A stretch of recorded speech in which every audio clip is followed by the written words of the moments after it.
Welcome to the Weekend Live Show.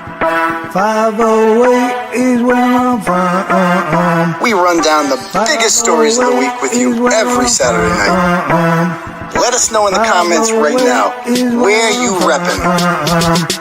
𝗵𝐺𝗵𝗃 Junction, Taunton, Worcester, Long Island, Manchard, South Florida, Webster, Malden, Framingham, Tucson, Wichita, Billerica, Salem, Gloucester, Moosop, Connecticut, Charleston, South Carolina, Roslindale, Moosop, Connecticut, London, Hanson, Glendale, Arizona, Lynn, Mapleville, Quincy. Food stands, leave your clothes, buddy, and hey, you a funny ass guy, man. Have you ever heard of Turtleboy? Yeah? Are you a fan?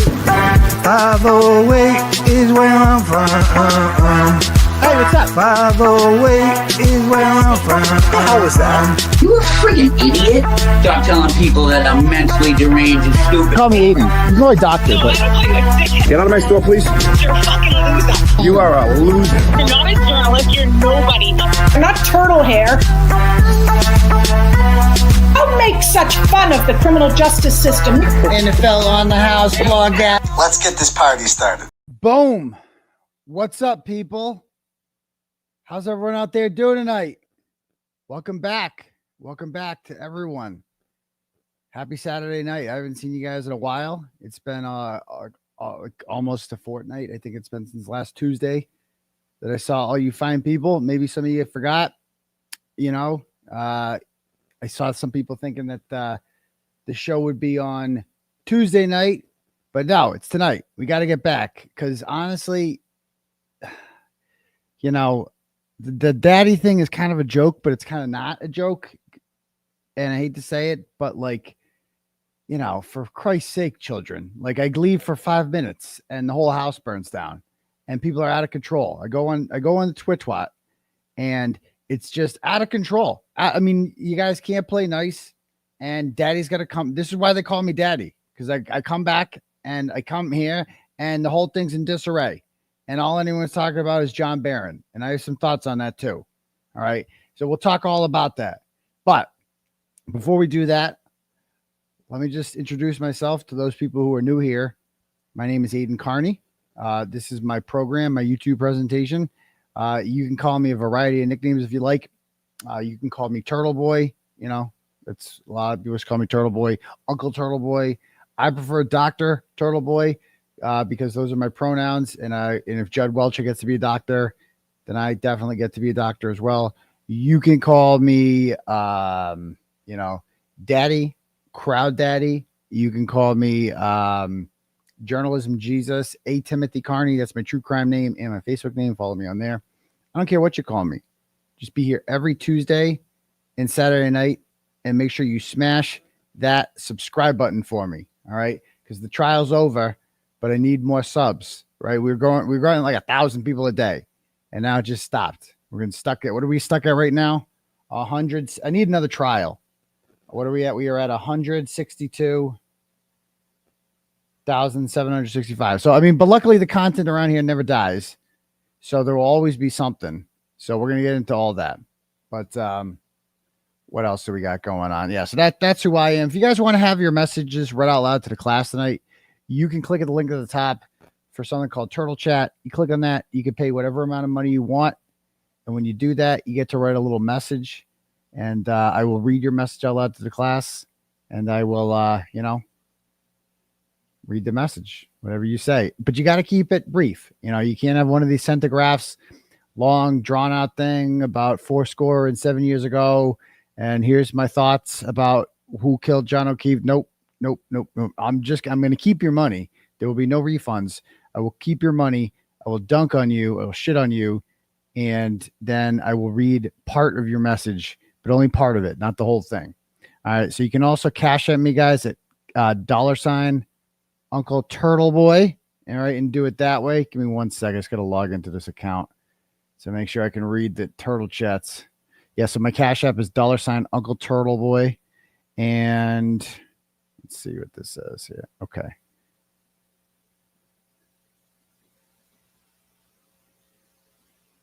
All right, cool.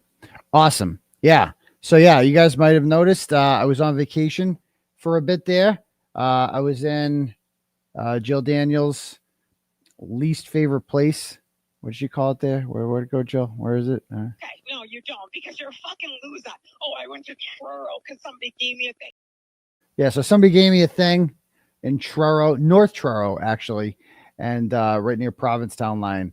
And they gave me a thing. It's really dope. The thing is awesome. It's like a house on the beach on the bay side.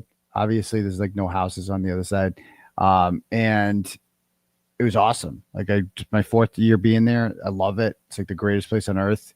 It's far, it's wicked far, but it was awesome. So it was like my first vacation where it was just me and the kids. I've never done that before. Usually, divorce life, I guess you call this, right? And it was fulfilling, right? Being the only parent there, and enjoying some time with the kids without, mom around, and because you're, kind of the go-to provider at that point, but also you're like the go-to provider at that point. So you have to do like everything. And, like you're limited about, and it's just, we couldn't do anything fun. I mean, we did some fun stuff, but it's just like, bro, kids, they argue over everything. And it's like, okay, so where are we going to go eat tonight? Well, this one only will eat pasta tonight for some reason. Only wants pasta.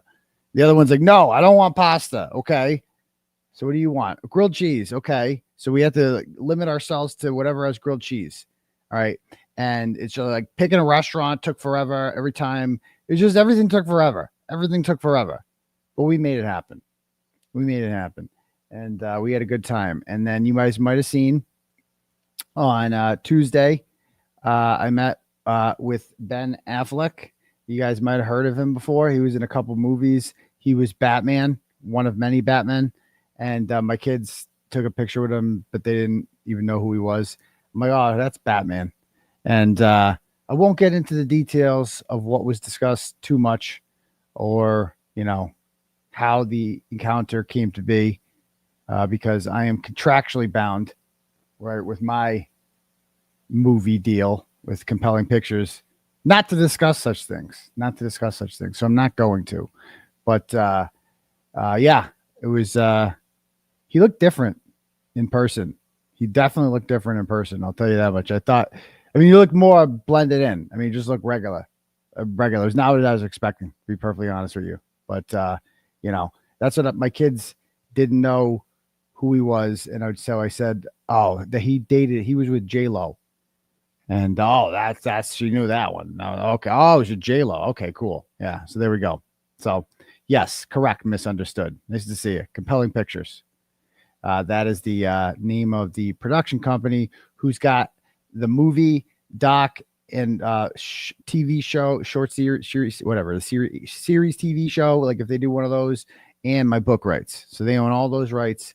And, the doc, as I said, should be out in 4 to 6 months, they say. And then we have the movie is the real thing that they're really pushing hard. And, they already have apparently a writer for this, screenwriter.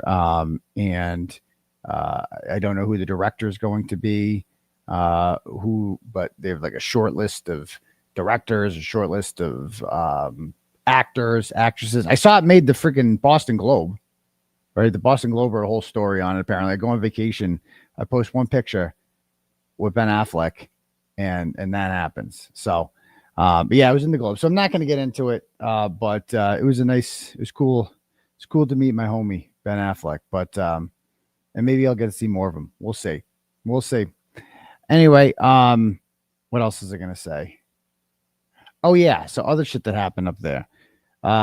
So guess who lived like half a mile from me?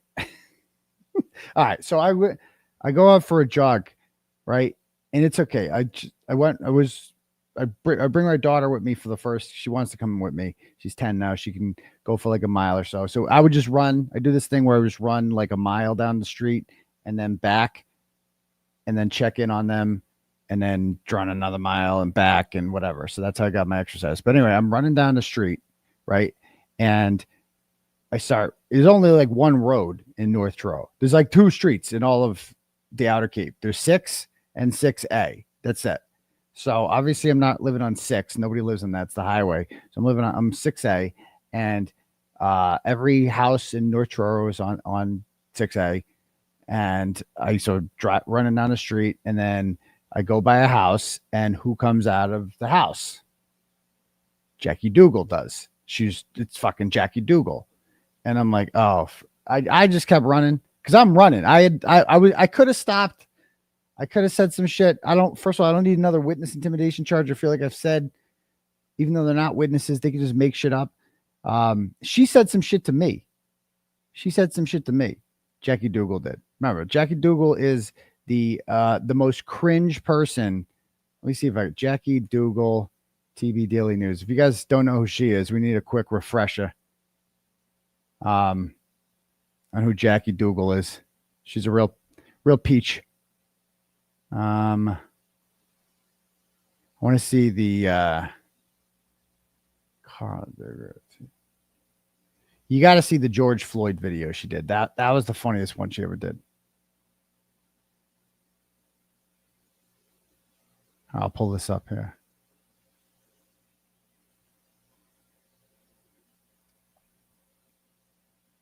Oh yeah, so like first time I ever met Jackie and Carl was on the May 24th hearing in 2023, in which I confronted 𝗵𝗵𝗂𝗧𝘂𝗏 outside of court, and they canceled the evidentiary hearing, which was supposed to be the next day. Look how empty the courts used to be. Just me and Joe Warren. And then at the end,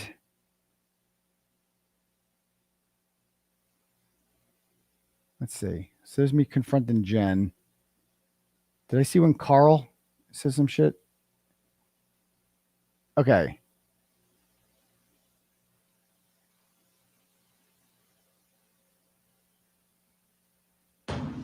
Are we live?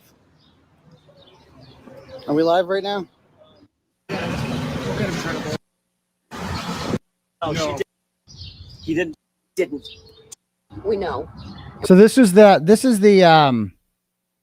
whatchamacallit. This was the first time Karen spoke on the courthouse steps, right? Impromptu, or at least, well, according to Alan Jackson, this is all scripted. I don't believe him. I think this was impromptu. But this is when they ask, like, Karen, you said you know who killed John. Who did it? Resource to get to the truth. Just feels like no one else wants it. And Karen, just to be clear, you didn't do it. We know who did it, Steve. We know. And we know who spearheaded this cover-up. You all know. Yes, we do. Yeah, so we know who did it. The trolls always bring that up. Yes, we do know who did it. The McAlberts. They're like, well, who did it? Why can't you say who did it? The McAlberts did it. That's it. I don't give a fuck who did what in there. I don't care if it was Professor Plum or Mr. Green or whoever, right? They're all guilty as far as I'm concerned. All of them. They all did it. And so this whole thing, like, we all know who did it. Yeah, they did it. Okay, it wasn't me. It was them. That's it. So she says that. And then Carl Dougal and his stupid wife are going to yell out here. So Carl Dougal, if you're unfamiliar, Carl Dougal is was John's pal, a former Boston or a current Boston police detective who was banned. I used to escort him and his wife to their car every hearing. And you know, he's real mad. His thing with Karen is he thinks Karen's guilty because Karen didn't text him back. Karen never texted him back. So this is because he texted her that day, like, hey, what's going on? You okay? Just making sure it was okay. And she never got back to him. And so he's like, well, then obviously the laws of physics cease to exist in Brian Albert's front yard, clearly. So she must have done it. She must have done it. Here's my theory on Carl, though. The more this goes on, I'm not convinced Carl thinks Karen did it. I think Carl's just pussy whipped by his wife. I think his wife is the problem. I think she's evil, that one. We're going to talk about Jackie Dougal. But I think Carl just does what his wife tells him to because he's scared of her. All right, so watch this. Watch what he yells. And no, she didn't do it. No, she didn't do it. This is an innocent woman. She didn't do it. I tried to save his life. I tried to save his life at 6 a.m. I was covered in his blood. I was the only one trying to save his life. Why'd you admit to it? She didn't admit to it. That's a Carl. So there's Carl. and his stupid wife. And he goes, why'd you admit to it? She didn't admit to anything close to that. Nothing close to that. And you should know that. That was like 3 or 4 times. No, she didn't. That's not true. She asked a question. She asked a question, which is very different. She didn't admit to anything. That's what Let's get was it a surprise with the motions to quash? How are you a Boston cop? You're not from Boston. Go get him, Tur. Thanks. Excuse me, sir. I didn't know who he was. Just a moment. Aidan Kearney, Turtleboy Daily News. Just have a couple questions for you. What's your name, sir? What's your name, sir? Are you a friend of John O'Keefe? Were you friends with John O'Keefe? Or are you one of these people who's involved in the cover-up? Which is nothing to say. You had a lot to say back there. Hi, miss. What's your name, miss? Are you here to support justice for John O'Keefe or here to cover it up? Just out of curiosity, just wondering. Get him. Okay, we're doing it. We're doing it. So I noticed you guys back there said that you believe, why did Karen admit to it? You realize she asked a question, correct? According to your own testimony, that she asked a question, could I have done it? Do you think it's possible that Jen McCabe put that in her head? Are you guys friends with Jen McCabe? Who are you guys? Why are you guys participating in the cover-up of the murder of a Boston police officer? I had no idea who this was. Are you involved? Are you involved? Are you a police officer yourself, sir? He was. I had no idea who he was. I had no idea. Pulse Media? No, that's not it.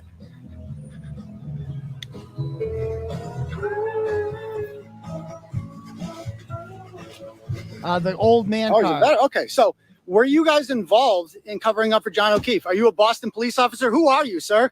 Who are you, miss? You had a lot to say back there.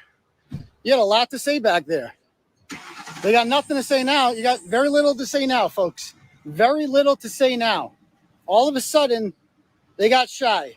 They had a lot to say back there, but somebody actually, a real reporter, an award-winning journalist starts asking them questions. What do? They run away. They all run away. That's what they all do. Don't let that guy right there. That guy is helping to cover up a murder. He's a piece of shit. Yep, he was. Do not let that guy walk around a polite society like he's some law-abiding citizen. He's not. Oh, he's not. He's a scumbag. Ooh. He looked like a cop. Didn't he look like a cop? He was. That was good instincts. He had a lot to say back there, but he can't even say his goddamn name. Carl What Dougal. a joke. Carl Dougal. What an absolute joke. I know. Miscarriage of justice. But karma's coming for you, baby. Well, karma's coming for you. I don't know about that. Maybe. Oh, So and that's Jen McCabe's car. That's the defense. Or no. Tough day for them, but justice will come. Justice will come. Oh, literally the entirety of their I find Jen later on. I think. Oh no, I don't. Is this not the one I find Jen? Oh, I found her a couple minutes earlier. I think before Karen came out. I found Jen. Anyway, so that was them on the steps. And we'll come right back to that. But so then after that, I found out that was Carl Dougal, right? So Carl Dougal had been messaging me before, and he had sent, let me see here. There they are. So they're pals there. Okay. Who are these? That guy looks familiar. Where have I seen that guy before? I don't know who that is. That's Anthony Bianco. Is that guy's name? The little fella. And there's Jackie, Fit Mom Boston. All right. And so this is Carl. So Carl messaged me after I first wrote the stories and said, "Hi, Mr. Woods. I've been following along the last 3 days and wanted to talk, if possible. Appreciate it." So he's all polite. I would like to know the truth about what happened. Whomever left him to die on the front lawn in a snowstorm. Interesting. John deserved a lot better than that. I suppose you would not consider taking down the photos of his dead body. So that to me knows that Carl is not completely convinced Karen did this. I'm telling you. I think Jackie's just making him do this. I really think he just doesn't he's like whatever. Like he's just happy wife, happy life kind of thing. Because he's like, I would like to know the truth about what happened, but you already know the truth, don't you? I mean, Jackie seems to be pretty convinced Karen Reed did this. Those are not the words of somebody that is completely convinced. If you say, I would like to know the truth about what happened. Whomever left him to die in the sun. I thought you were convinced it was Karen. I thought you were convinced it was her. He did deserve a lot better than that. So he asked me to take the pictures down. Okay. And I said, then he quotes me, I think, where I said, if his family does the right thing, I'll consider taking them down. Are you blackmailing the O'Keefe family? No, dipshit. That's not what blackmail is, Carl. Incredibly poor taste on your part. Do you care about the case and justice? Or is there another agenda here? So he's already gone down this conspiracy route. Oh, yeah, you're in on it with her. I want the truth. John's family wants the truth. I don't think John's family wants the truth. I know you won't reveal sources, but it feels more like your sources are Alan Jackson and Yannetti on Reed's behalf, who would wait 13 months with this info and then decide, you know what? I'm going to tell the truth now. And Turtleboy is just the guy I'll tell it to. So that is his whole line of thinking. Is Karen Reed did this because she took 13 months to come up with the conspiracy theory. Wrong. Actually, Carl, let's check this headline out. Here's a headline from September of 2022. Mansfield woman appears in court. A woman appeared in court Thursday to present a new theory to clear her name. They argue there was a large-scale cover-up between local and state police. Okay.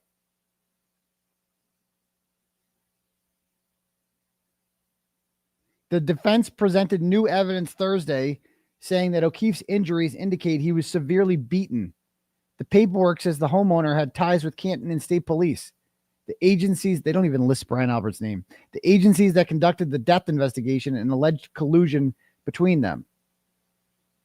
They previously stated the state police officer who took over the case, Michael Proctor, is close to the homeowners of the property and that the investigators doctored her black Lexus XUV.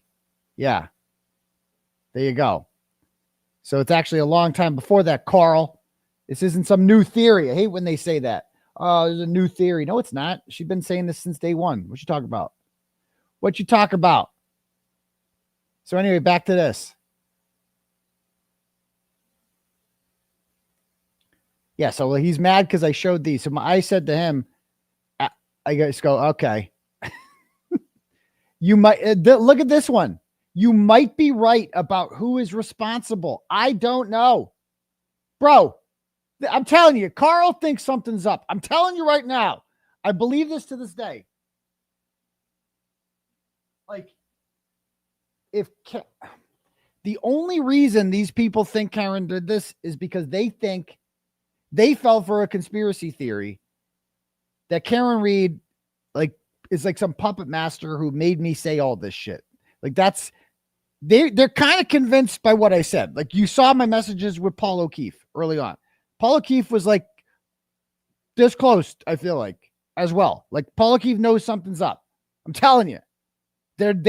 How can you not feel like there's no fucking way gun to any of their heads? If you put a gun to any of these people's heads and said, look did Karen Reed do it? Yes or no?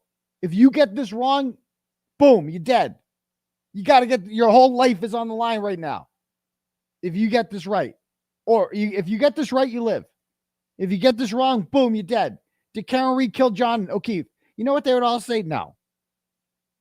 If their life was on the line, if they were gonna die, if they got it wrong and lose everything, if their kids' lives were on the line, some sadistic shit like that, bro, they would all say crusty. They would all fucking say it. They all know.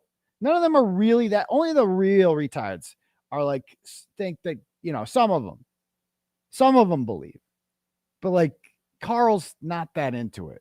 I'm telling you right, dude, you don't say something like this about you might be right about who is responsible. Why would I might be right? Why would you ever say that? Because I was saying at the time, Brian Albert, Brian Higgins, Colin Albert, Jennifer McCabe. That's who did it. Boom. Why would you ever say that I might be right? Why? if you, I mean, he'd been following this case at this point. This is April of 2023 for 14 months, right? So Carl knows. Like, he knows the case by then, doesn't he? It's like, then all of a sudden I come along and he's like, you might be right. No. If he actually really believed it, he wouldn't be like, oh, Turtleboy said this, so I'm convinced. No. He knows something's up, man. But look what he said. Like, I'm telling you, his comments about, I think that your sources are Alan Jackson and David Yannetti, as if what I was saying would be any less true if they were my sources. No, my sources are his autopsy photos, Carl. Like, this is my source right here. This is my source. That cut in the back of the head didn't come from grass. Okay. I don't care how hard the ground is. I don't care what weatherman says the ground is hard as a rock. That is a distinct object with a rigid surface that hit him. According to Dr. 𝗵𝗂𝗧, you can actually see the imprints of the patterns on it. Right? See the thing on John's hand? That's from punching someone. He punched someone. That's why it's bruised. Okay? And these are dog bites. Don't take my word for it. Listen to any medical doctor who testified about this. The Commonwealth couldn't produce a single doctor to say otherwise. Not one. Not even their own medical examiner. All right? And as it turns out, Carl was involved in an incident in 2019 when he cost the city of Boston $12,000 because he arrested the wrong black guy because I guess they all look alike. Okay, that was his defense. All black people look alike or something. So I roasted him after that. He messaged me on April 21st or 20th and 21st. And then on May 24th, he pulls that stunt and I didn't know who he was. And I go home. I'm like, oh, that was the guy. So I messaged him later. I'm like, oh, that was you? Oh, gotcha. No shit. Okay. And yeah, I mean, this is Carl's line of, oh God. Jen McCabe shared this line of thinking from Carl. I go, real talk. Aren't you upset that these people killed him? He didn't respond. And then I said, nice to meet you after court that day. He didn't respond. He blocked me. So Jen McCabe, for the first time, posts something. Hi, everyone. I haven't been able to say much, but wanted to share this post from John's friend. And so he has this whole thing about how he called Karen and Karen didn't call him back, and therefore Karen did it. It's just stupid. I mean, give me a break. Give me a break. And then he goes, Karen didn't stick around the morning of. She was dialing lawyers before the kids knew what had happened. Again, that's all these people have. They don't have facts, science, data, anything like that. Right. And then Kerry Roberts posted the same thing. Okay. Blah, blah, blah. Okay. And these were the Jen McCabe's idiotic friends. Were loving it. Who are these people? Polly Weeks, that's family. Allison Grossman, whoever that is. Sarah Wiley, okay. Kelly Kane. She looks familiar. She looks like a cunt. We are all behind you and won't back down. Okay, cool. Tammy Doyle, Shannon Sullivan, Faulkner. This was back in the day. Guys, if you're new here, you don't understand. There was no Julie Carpenter back then. There wasn't even crusty panties really then. Like there was no Glairer. There was no BLT. There was barely a Plevin back then. And Plevin was still on our side back then. Like when I say in May of 2023, there was no opposition to this. Like there was no other side at all. Like it was no Braden Carney. There was no there was no John Barron, right? Nothing. Like you guys remember old school free Canary people who have been here since day one. Not, I hate doing that whole thing about like, so if you've been here from day one. No, we're all equal here. Okay. But I'm saying people who have been here from day one, back in the glory days. Exactly. You guys remember there was no pushback at all. Like nothing. They got nothing. There was no online people doing, there's no Hank Brennan. There's nothing. The pushback started in like probably August, maybe September. And I would say the catalyst for that was the Gretchen Voss article and me shitting on the O'Keefes. I think that was what really started. That's what, that for the first time, that's what made me offensive to some people, is like, oh, bro, don't go after the O'Keefes. You know, leave the O'Keefes out of this. Jen McCabe, fair. Brian Albert, fair. They suck. They killed a person, whatever. You can't go after the grieving family. I wouldn't call them grieving. Okay. So I thought they were fair game. And that's kind of when, that's when Vinny Politan had me on his show for the first time in August of 2023. And he interviewed me and he's like, hey, can you do me a favor? Can you leave the family alone? I'm like, Vinny, what you talking about? I'm not being mean to the family. I'm like, yeah, I don't like them. I don't like Paul. I don't like the messages he sent me. I think he's an asshole. Okay. So there we go. And so it's funny looking back on this now. And like, this was the original kind of like resistance. Michelle Reardon, that's Jen's lesbian sister there.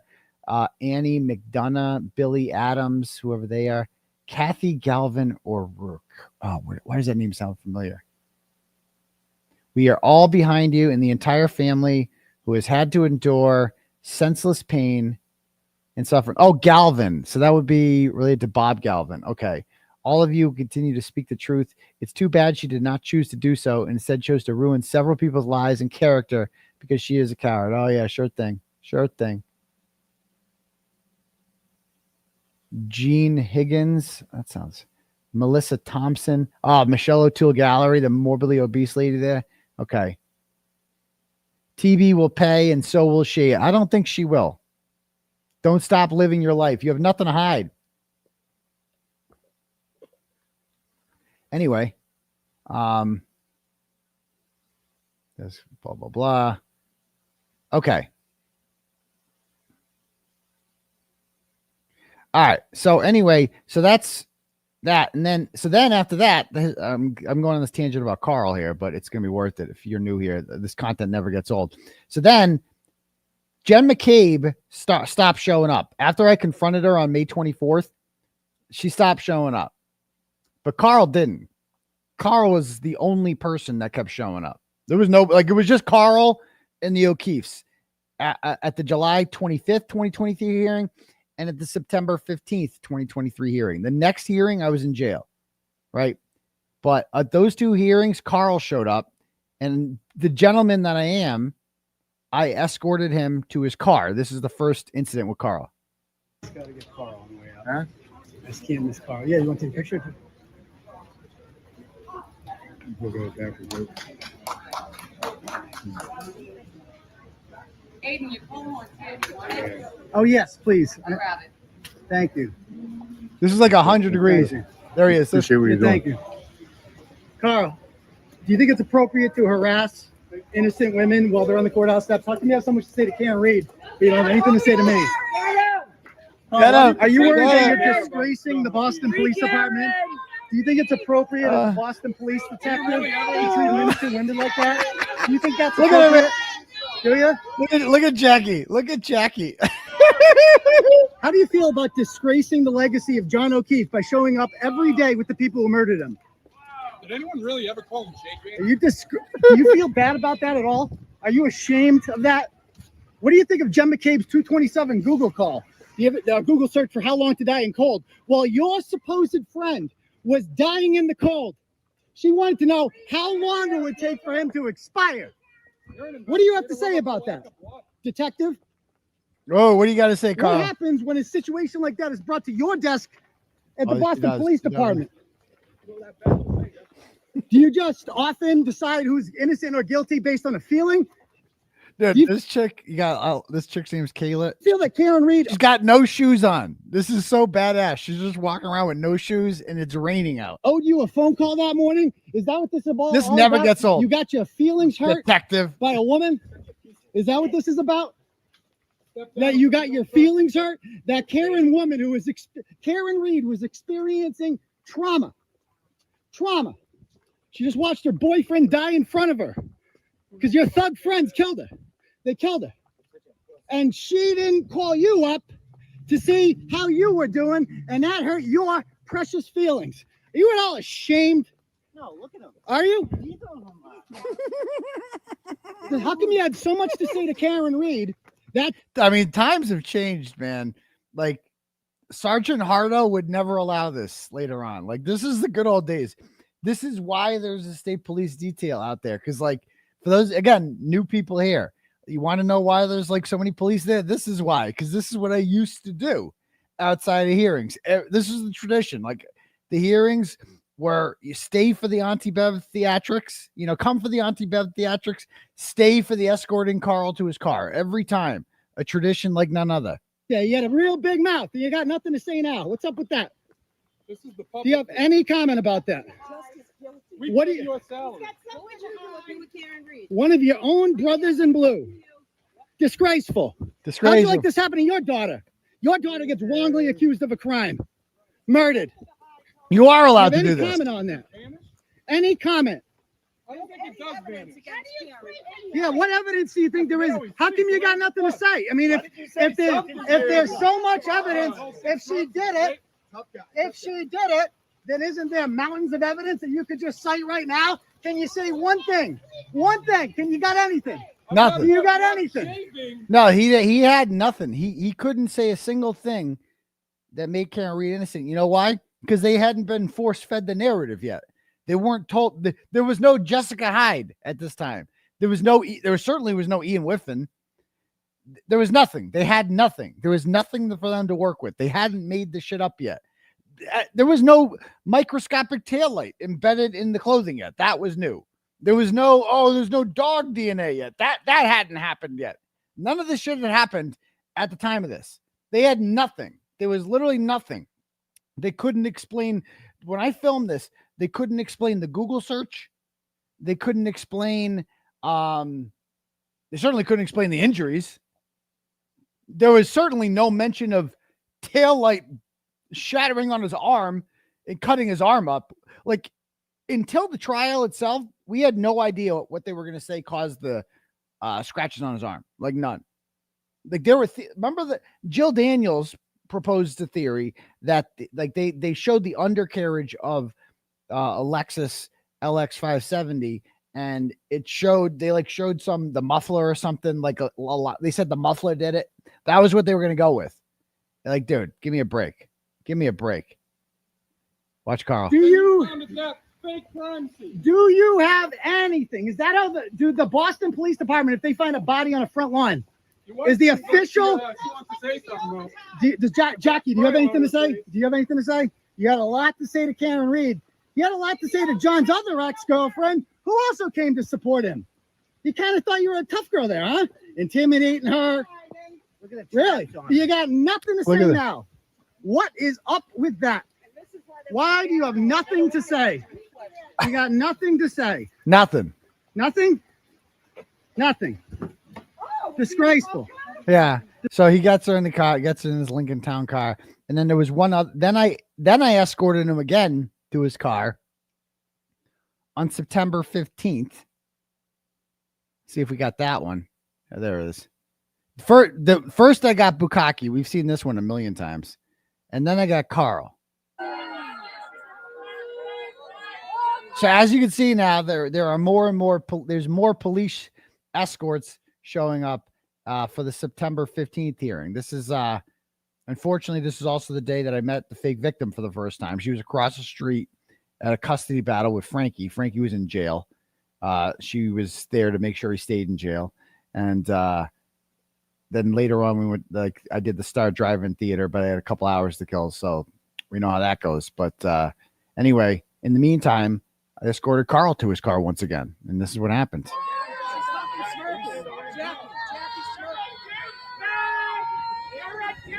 I see him.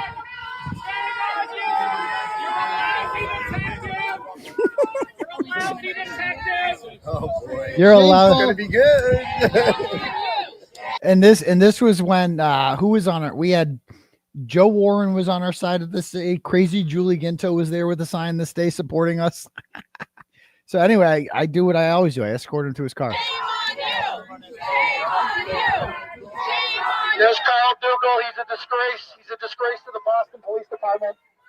He's a disgrace. He needs a personal escort. Look at him. Look at him. Look at that coward. He had a lot to say to Karen Reed. He had a lot to say to her on May 24th. Not so much to say now, huh, Carl?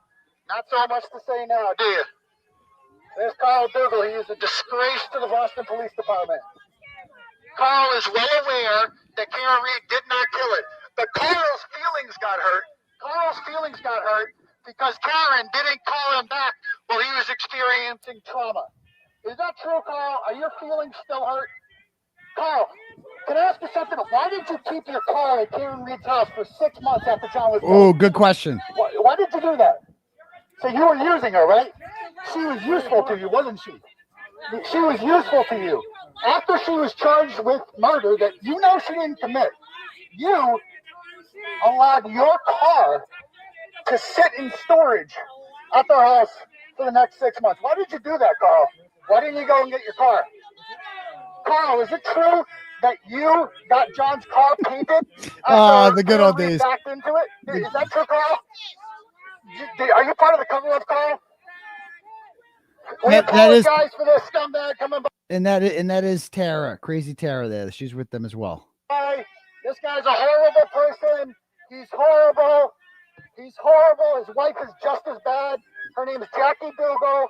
She calls herself Fit Mom. She had a lot to say to Karen Reed. She's a mean girl. She's a bully. She's a bully. She's a bad person. She's a disgrace. And Carl is a glutton for punishment. Look at him. Carl, why don't you wear your assless chaps today? Oh. Any comment on those? Carl? Good on the assless chaps? No? Look at What a scum. What a loser. Oh. Loser. Loser. What a loser. Disgraceful, Carl. You're a goddamn disgrace to the Boston Police Department. You bring shame to John O'Keefe. John O'Keefe is looking down from heaven at you and shaking his head. He is shaking his head. John deserved a better friend than you. Here's his old man car. Here's the old man car. There he goes. Oh, Carl. Disgrace. You're a disgrace. This is great. Oh, dude, I love it. Listen, you notice the crowd's a little bit bigger? See, the crowds are growing. This is bigger than it was. Like when I first showed up on May 3rd, I was by myself. It was just, and then on the 24th, that's when Carl was there, and I escorted Carl. I met Carl for the first time, and then I met Jen McCabe for the first time on the May 24th, and then on July 25th, the crowd was a little. That was our first protest outside the court, and then people were like, oh, now these court things are like events, and then now it's like a mob, not a mob, like a fun, not like a dangerous mob, like a fun mob, like a cool mob, like a justice mob. That's what this kind of mob is. Like no one in this mob is dangerous or anything like this, but this was like, this is kind of like, this is the last court date in which we could do shit like this. The next court date I was in jail for, right? It didn't happen till January. And then I get out, I come back, I can't even go to court because the fake victim shows up. And then next thing you know, we're at a trial and there's buffer zones and shit like this. So this was kind of like the last hurrah, right? The last hurrah. Disgrace. Look at him. He's a disgrace. Bring shame to the Boston Police Department. What a loser. What a loser. Loser. What a loser. A lot to say. Not so much to say now. Why do you do this to yourself, Carl? Why do you do this to yourself? Are you a glutton for punishment, Carl? It's going to be like this. Oh, she's taping us. She's taping us. I love when she does that. Boo! Loser! Loser! What a loser! deserve better friends than that. What a poor John. Poor John. He must be looking down from heaven and just shaking his head in embarrassment for Carl, who's So that's Carl sucks. So then there was the only other thing I'm missing. I gotta find this, the Jackie Dougal George Floyd video. If anybody has that, send it to me on video, will you? Send me the video. She did it on Instagram on her 𝗏𝗏 account. Let's see.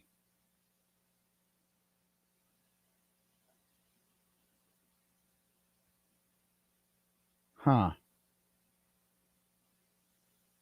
Yeah, if anybody has the that video, you got to see. It's one of the most cringe videos. I could have sworn we had it. Let me check my messenger. I'm going to check my messenger on Facebook. Yeah, nothing. And by the way, 𝗵𝗺cie tonight is at the Darius Rucker concert. I got a picture of him there. This is 𝗵𝗺cie in Quincy. This guy goes out like it's like crazy. He just goes out like he's not a goddamn disgrace. There he is right there. There's 𝗵𝗺cie tonight at the Darius Rucker. That's him, right? Or is that him? That might not even be him. We just taking pictures of fat guys with white hair. Is that what we're doing now? I don't know. Is that 𝗵𝗺cie? I don't know. But either way, someone sent that to me. But that's not him? Okay. I don't know. Okay. Kind of looks like Mello. I don't know. People are just sending me shit now. I got to vet this shit better. So anyway, so back to Jackie real quick. Last thing about Jackie. I don't want to spend the whole show on them. But so Jackie got caught. There was this horrible, she's evil. Like she's like a cunt. There she is. 𝗏𝗏. What's this? okay. So here's Carl Dougal.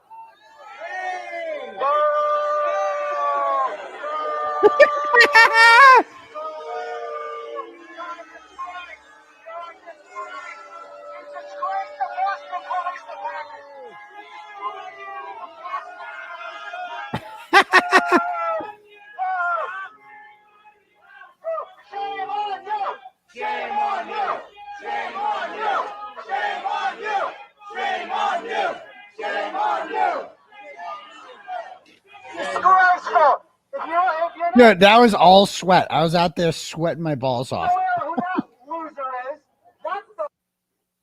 Yeah, that was Carl Dougal. This is back in my organizing days. Is it? Tell me it's on here. Anyway, so she had this fake account called Lauren JP, all a movie 2490, and Henry Blue. This is the one they say is Karen, right? That's the one they say. Cowards with victim complexes. He called Angela Chan O'Donnell. Whatever happened to her? She was great. Then they making fun of Deanna here, okay, for holding signs. My experience with that phony baloney Facebook page being run by Karen Reed. Oh, and it's Amy D'Angelo she's messaging. Okay. Calling Brian Barrera a strip mall lawyer. Making fun of Karen Reed supporters. Okay, cool. Oh, antiquated rogue. Oh, look at Rogie Rogue's dunking on her. This was back when Rogie Rogue was a Karen Reed supporter. AIDS, where do you go to work? The basement, grifting off people's misery? I would call you a stay-at-home dad, but you're a poor excuse for a father as well. Ooh. Then Rogie Rogue says she's much prettier than you. And she says, yes, hot. I mean, she is better looking. Now, then she posts my nudes. What can I do to be taken seriously by these turtle riders? Okay.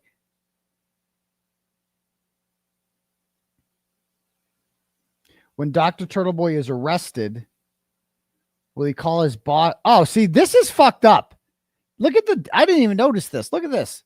November on September 29th, when he's arrested. She knew I was going to be, this is interesting. She knew I was going to be arrested I was arrested October 11th, Jackie Dugals somehow knew on September 29th that I was going to be arrested, and she was at my arraignment. She was there.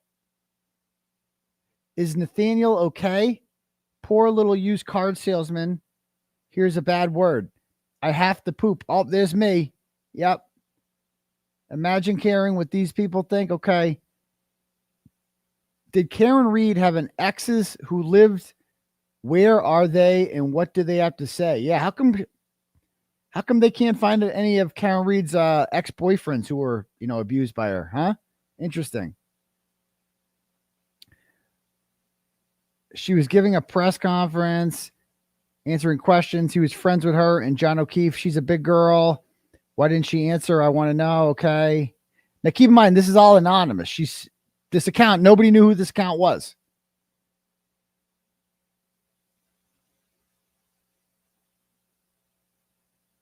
She calls me a grifting fraud. Is he in court or pledging a fraternity?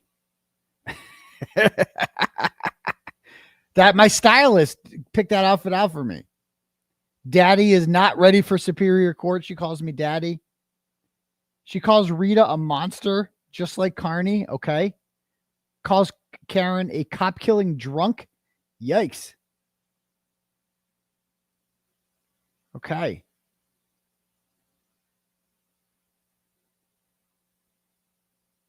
Oh, she kept calling Olivia Lambo. Oh my God, you are Karen. She's calling Olivia Lambo Karen. I met Olivia Lambo. She's real. How about this? Where have you not? Soccer mom McCabe. They've been calling her a soccer mom since 2023. The Grim Reaper, apparently, because the defense attorney and Karen Reed lied to you. You people are disgusting. See, this is the whole thing. They think Karen Reed just like brainwashed me and then I brainwashed all you people. Like that's their defense for this is they could never explain how John died. And so like their whole thing was Karen's lying and Turtleboy's lying and she's paying him with a Lexus and blah, blah, blah, blah, blah. Okay. Sure thing. Sure thing. I have yet to speak with the cop who thinks she's innocent. Sean, the retired DEA doesn't count. Okay. Did somebody just send it to me? I just got a message. Maybe this is it. Please tell me it's it. Okay. Oh, I think someone just sent it to me.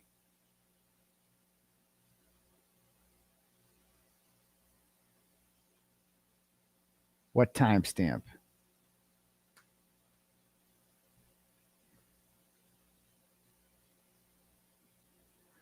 Did Karen tell you about her adventures between 1240 and 508? You mean when she passed out? Okay. Karen Reed can go to hell. She's just mean. See what I mean? Like, this is why I don't think that Carl is that into it. I think it's all Jackie. Karen, did the name Melanie come up in the car? Is that what set you off? Who's Melanie? Who's she taunting her there about? Anybody know who Melanie is?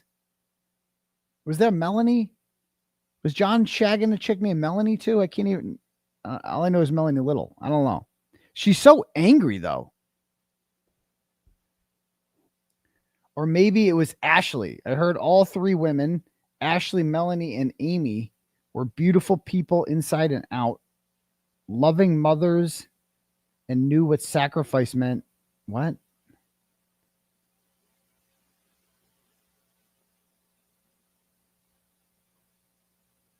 Is it true you... so they kept calling Olivia Karen. Karen, is it true you turned your cell phone GPS off and you hit John with your truck? What?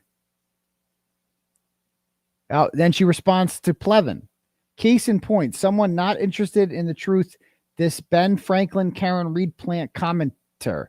He and others like Sean in the Gulf revert to they'll never get 12 jurors to agree she did it. That is not justice, unfortunately. Yes, it is. Oh, and then this is she's responding to Amy DeAngelis here. We have seen proof that all of your admins are puppets. Yes, Karen, right away, Karen. Okay.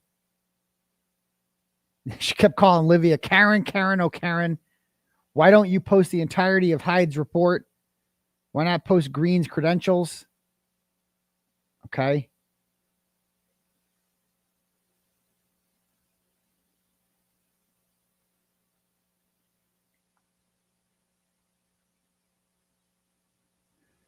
Anyway.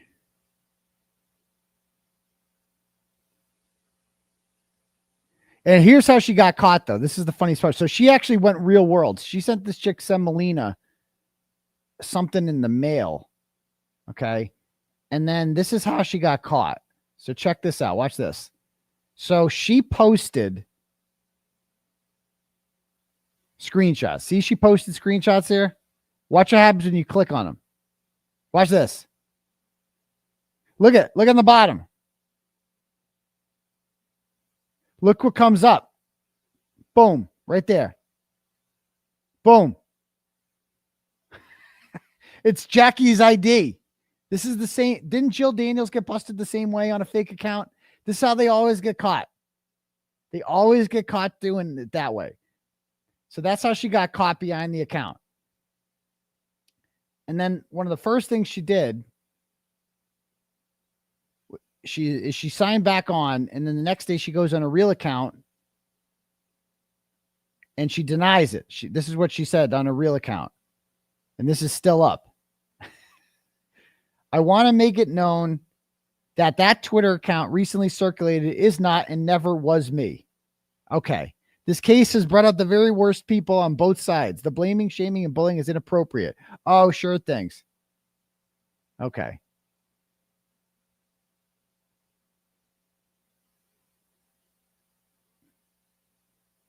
The Dighton report confirms the light was busted.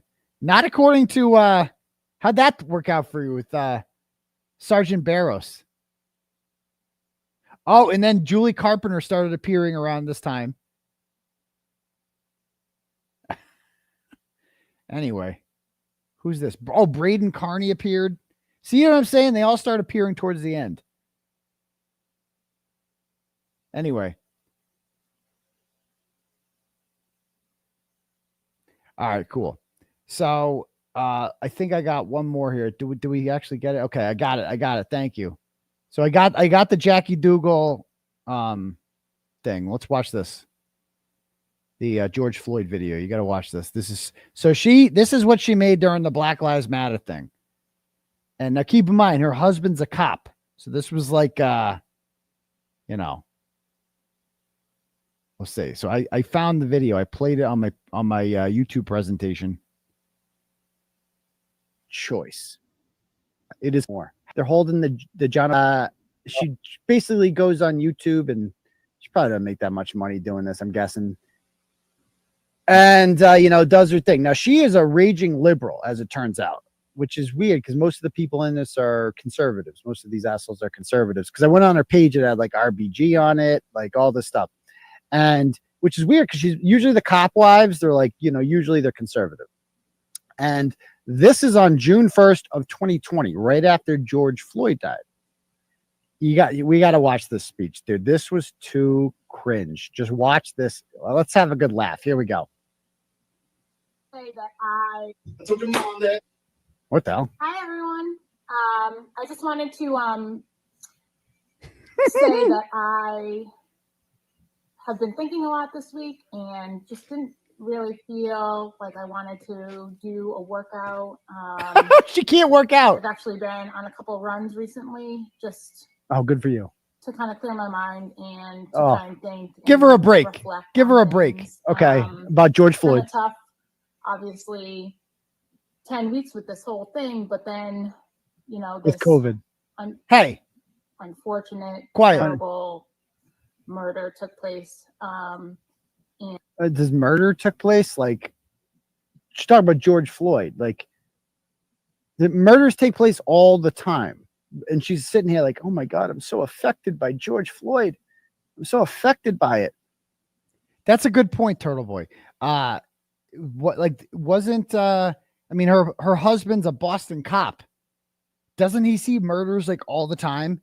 And she's like on here being like, oh my God, I'm so shook up about the murder of George Floyd in Minneapolis, 1,500 miles from my home. I can't even do my, Instagram workout today and grift off of you people. I can't even do that. Right. I mean, guys, if you have to ask questions like this, just watch. We're fucking rewind. We're doing a whole fucking show on Jackie Dougal here. Just fucking rewind it. Ask it. Don't come in the chat and be like, explain everything from the start for me. No, just go back and fucking read it. Right. So anyway, it's so phony. Oh yeah, we want justice for George Floyd. I mean, is his name George? Is it George Floyd? Right? I forgot his name. Was it George Floyd? Yeah, it's George. Am I getting Floyd. his name wrong? Yeah, you got it right. It's been too long. I know it's the patron saint. I forget. Yeah, it was George Floyd, yes, right? Yes. That was his name. Yeah, not someone correct me. No, if I'm wrong. No, you're right. It's George Floyd. I don't want to fuck this guy up. No, he's fucked up enough. Okay, it is George Floyd. Okay, thank you. I thought that's I was right. thinking of Cliff Floyd. No, he was on the Red Sox too. George Floyd. No. So she's really affected by this, guys, and she can't even do her workout today because she's thinking about George Floyd. It's really bothering her. And rightfully, I forgive you. I forgive you. Angry and just fed up, and I feel like I'm not in the mood to work out. She's not in the mood. Usually do, so because it's going for because of George. Give her a George break. Floyd. Give her a break. Like what? She can't work out. Hey, it's your job. Your job is to go on Instagram and work out. Give her a break. Give her. You don't really have to do anything. It's not like you're making money, but like pretend you are. She's having a tough time. And that's it. And she's like, she can't work out because of George Floyd. Yeah, it really bothers her. Well, oh, this is so cringe. It goes on. We all grieve differently, Turtleboy.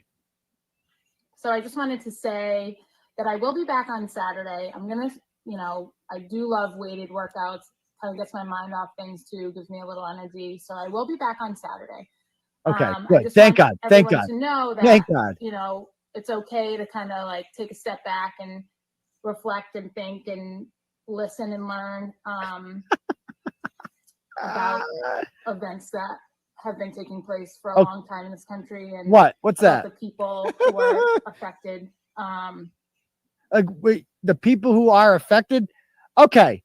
What? Stop right there. What? Can we just talk about how funny this is? It's not that just funny. For a moment. Okay.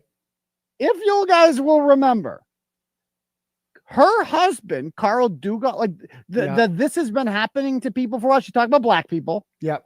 And cops are doing it to them. That's what she's saying. Yeah. Cops have been killing black people since the cows come home. Like hotcakes. What does her husband do for work again? He's a cop.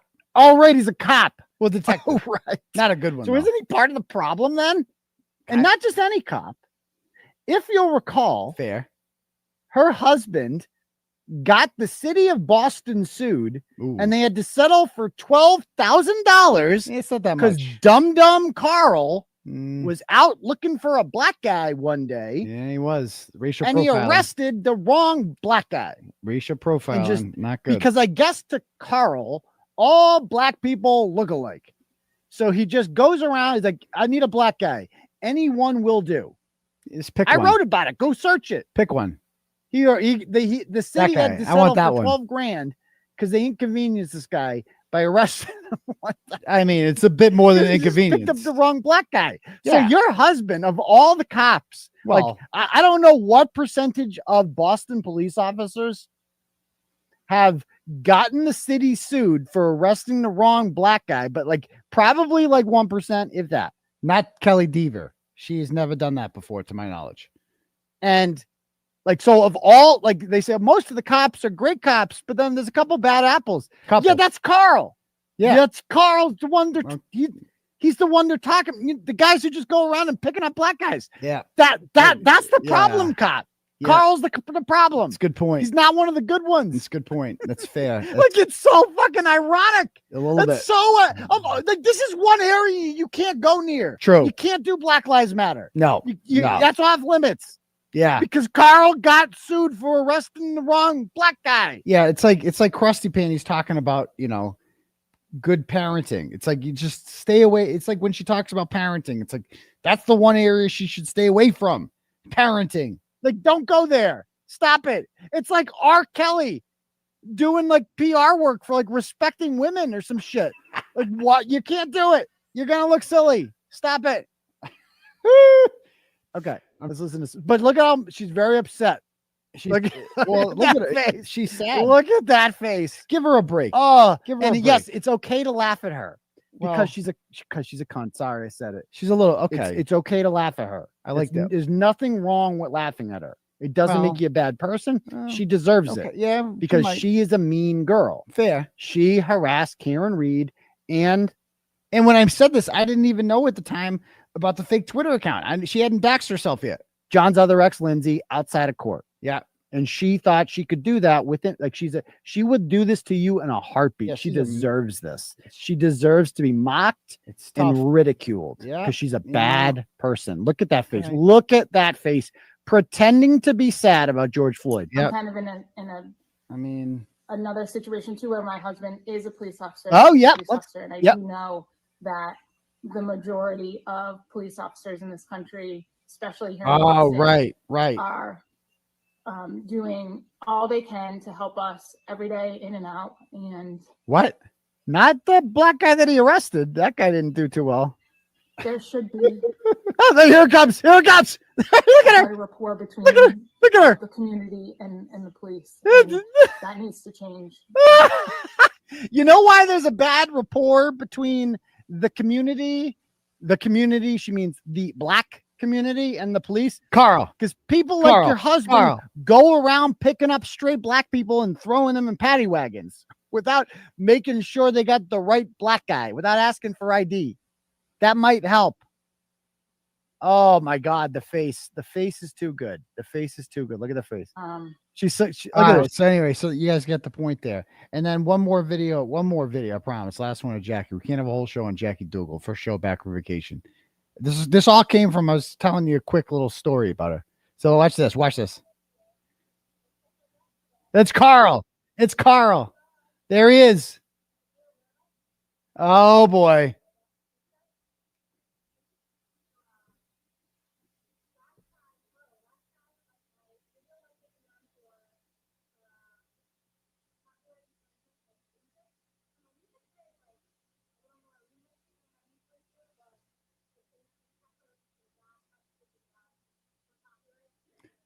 Oh. Hold on. I heard there's no audio. Hold on. People are saying there's no audio. No sound. Okay, cool. All right, let me download it real quick, and then I'll pull it up. Let me know if this works. You know what? It's not worth it. This is why we call him Carl the Cuck, because Carl was, where'd it go? Did I lose it?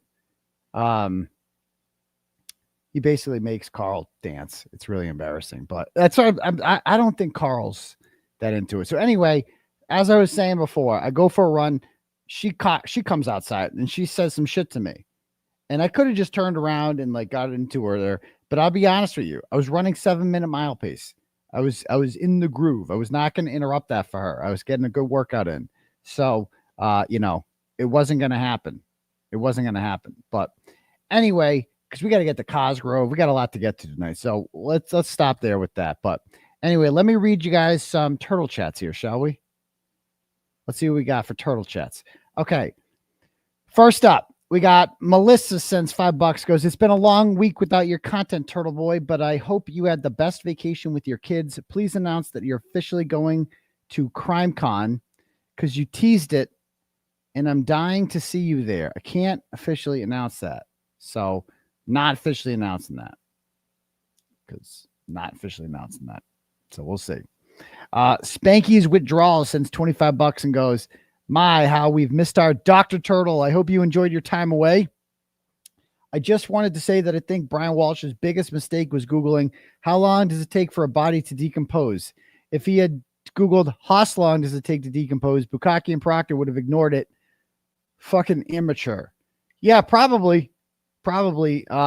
And I also like his most incriminating, my favorite Brian Walsh Google search by far was how to get rid of a 115-pound woman if you need to. Like he added that, like he thought he was like fooling Google, but like because I don't really need to. I don't need to get rid of a 115-pound woman. But suppose I did. He thought that like that might save him with the if you need to. That's my favorite one. That's like the best.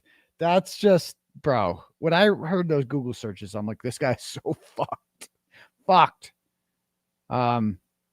But yeah, and the thing about it is they obtained those Google searches all illegally, but nothing doesn't seem to matter because they're all coming into trial. So he's fucked.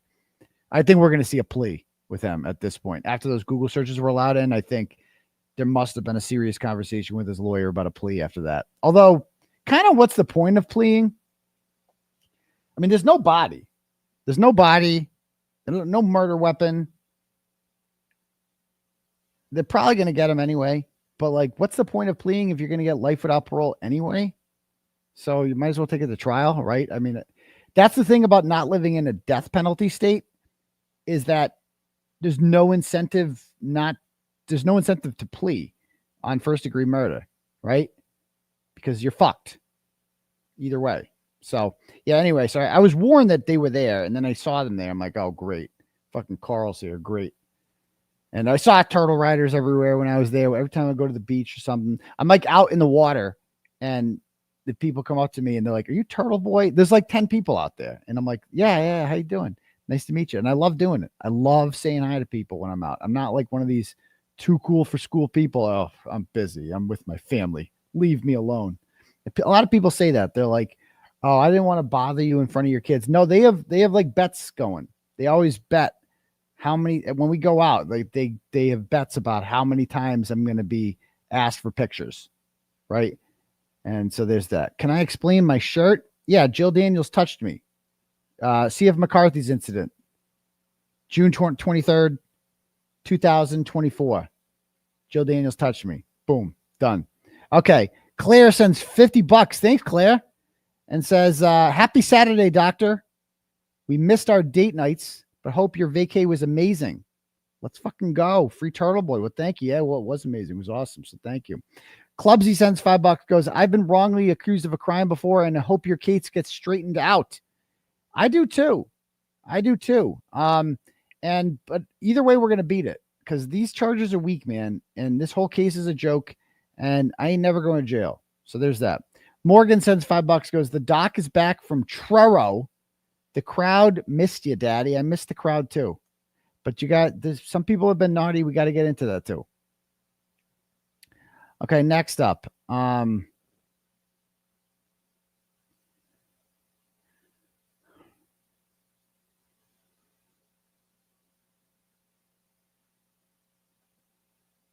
right.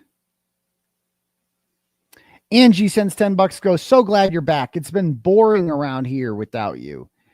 Yeah, it's also, well, there's also not that much content until the Cosgrove letter came out, which we're going to get into.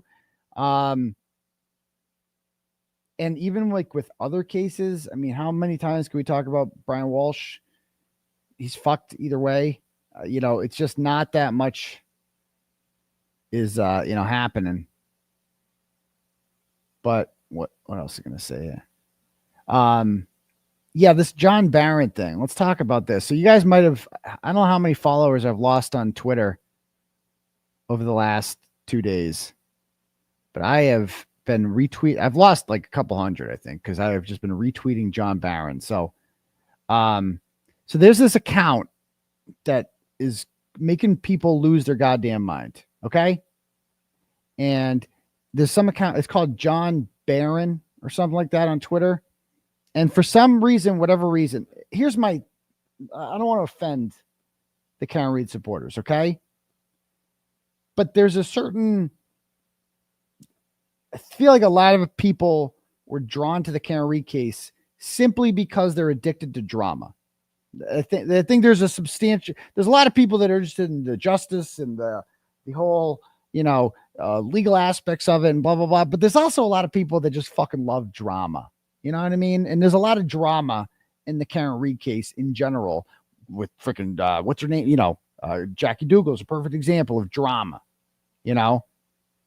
So now that like the Karen Read case was their daily dopamine, that was their fix of drama every day, and it's gone. So they're like, well, I got to get it somewhere else, right? I need that dopamine every day. I need the drama. I need it. And within 5 seconds, they all just started turning on each other. All over fake fucking Twitter accounts. Let me be very clear about the fake Twitter accounts. Until they self-dox, I don't give a fuck who they are. Some of these people spend so many hours of their day trying to figure out who's behind a fucking Twitter account. Who cares? Who cares who's behind a Twitter account? Who cares? Like, I don't care. And 90% of the time, they're wrong. And they never actually know. They have like theories. I think this person sounded like something over here. This person used this word a whole bunch of times. And then this person used it on the real account a whole bunch of times. I think it's them, right? Oh, their cadences are similar. If you listen to it, bro, who gives a shit? Who cares? I mean, but the account's saying horrible things. So what? People say horrible things all the time. Who cares? Let them say horrible things. John Barron tweeted out some shit about like my ex-wife today. Like thinking he's going to hurt my feelings. And he messaged me about it. And he's like, I'll take that down. I'm like, no, you don't got to do that. I don't give a shit. That doesn't hurt my feelings. I'm not the kind of guy that asks anyone to take something down. That's like, first of all, like if you're going to dunk on someone, don't shit on their ex-wife. Like pro tip, like most people who are divorced will be like, okay. You know, like I'm not saying I feel that way, but I'm like that's generally not a good attack motive to be like, I'm going to attack your ex-wife. It's like, well, that's my ex for a reason. You know what I mean? Like, so that doesn't really hurt my feelings. I don't give a shit. I also like, you could say the most heinous shit possible. You can post shit about my kids, anything like that. It's just not going to get to me because you're just trying to poke and like say something outrageously offensive. Like you win when I get upset about it. You know what I mean? Like you win when I get upset. So I'm not going to give you that win. I'm not. I don't care. Like you said something heinous about my fucking children. Don't care. Don't care. Just ignoring you because you're a piece of shit, obviously. And you're hiding behind a fake account and you want me to get mad about it, right? You want me to be upset. And I just don't care. Okay? I just don't care. And it's like, okay, yeah. So, you know, first of all, she's not, my ex isn't even on Twitter. She doesn't do the Twitch. She doesn't even see any of this. She doesn't even know any of this is going on. It doesn't matter. Like, so John Barron asked me to take it down. And I'm like, I don't want to be on record asking for shit to come down. You know what I mean? I don't like that. So anyway, let's see here. He's like so mad. He's messaging me right now. He's so mad. What is this? I'm reading my John Barron messages right now. He goes, real talk to Aidan. How does Puerto Rican dick taste? What? Okay, this is what John Barron's messaging me. And he goes, I know Kevin Kearney, that's my dad, was a liberal college professor. So my dad was a college professor, but certainly isn't liberal by any stretch of the imagination. And he goes, but didn't he ever teach you once they go black, we don't want them back? I don't know what that means. Does the thought that Lindsay will be the hottest piece of ass that you will pull in life make the widow Turtleboy all sad? See, I could get, you know, this is a perfect example of what I mean here. So this is like what this person's doing, right? Now, a lot of people would see this and be like, I am going to find out who John Barron is. Oh, how dare he say mean things about my dad? You know?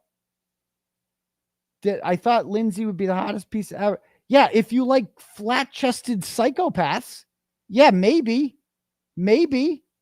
Like that, yeah, but not really.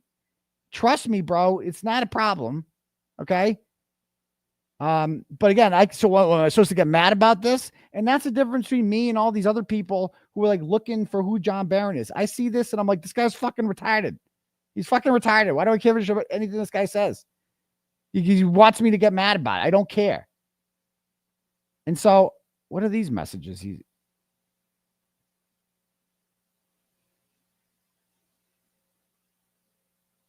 Huh?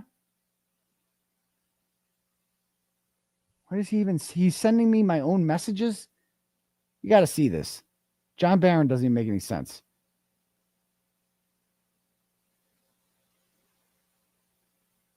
Why is he sending me my own messages?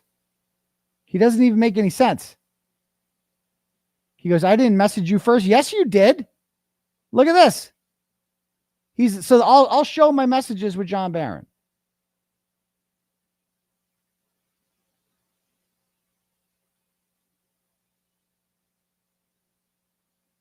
Hold on. I still want to make sure that none of the... I get so many fucking spam messages too. It's like crazy. Okay.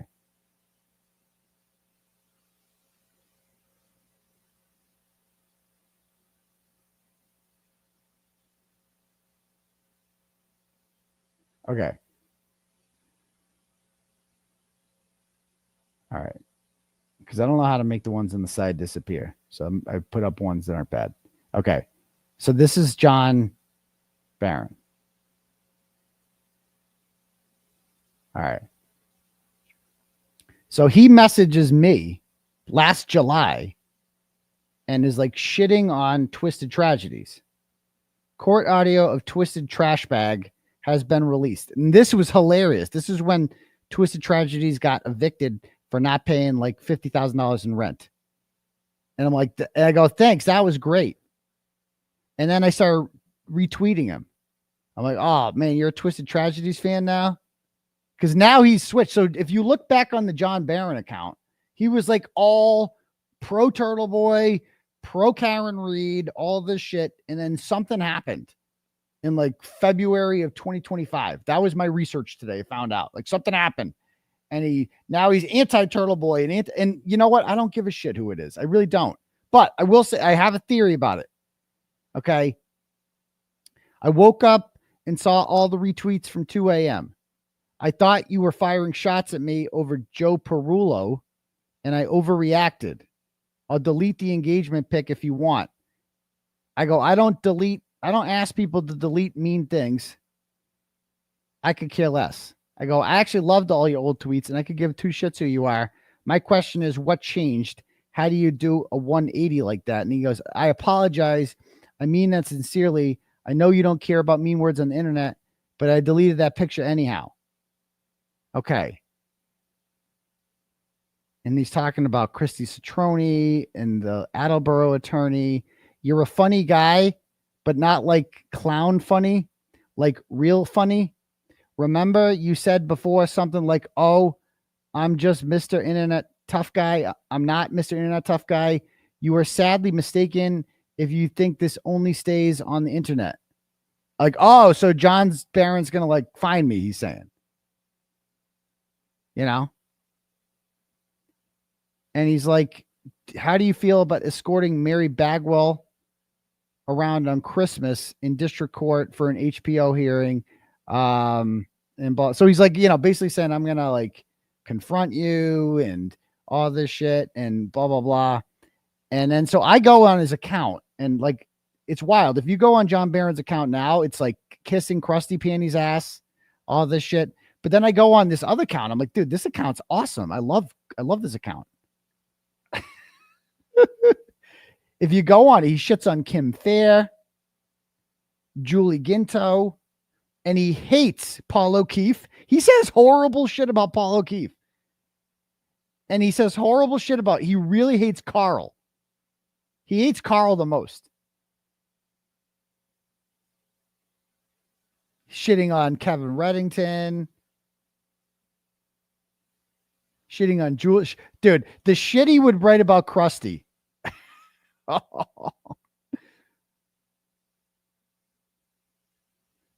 Here, this is double chin. Look at it.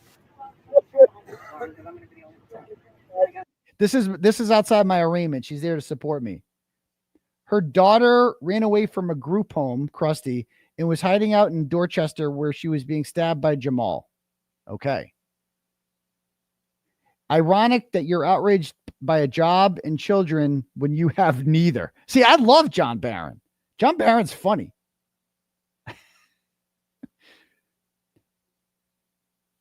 Excuse me, miseducated. You graduated from Mass Bay at 30 years old. When Kate gets into a fight with her partner, knives and DCF are involved. Okay.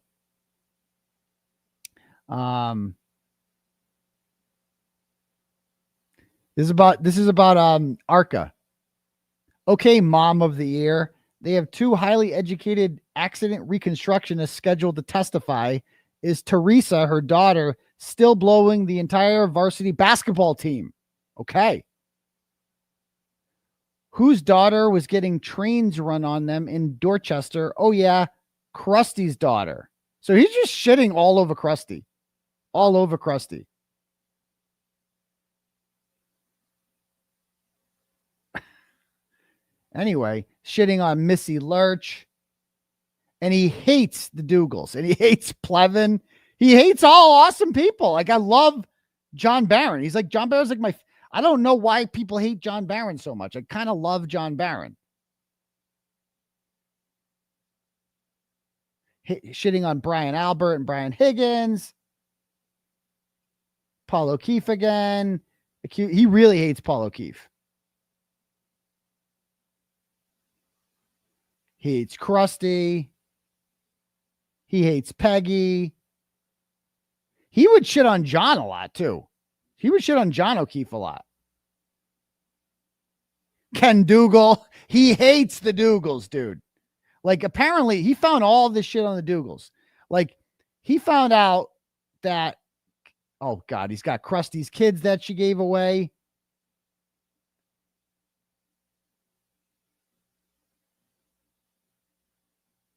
Oh, Kim Fair.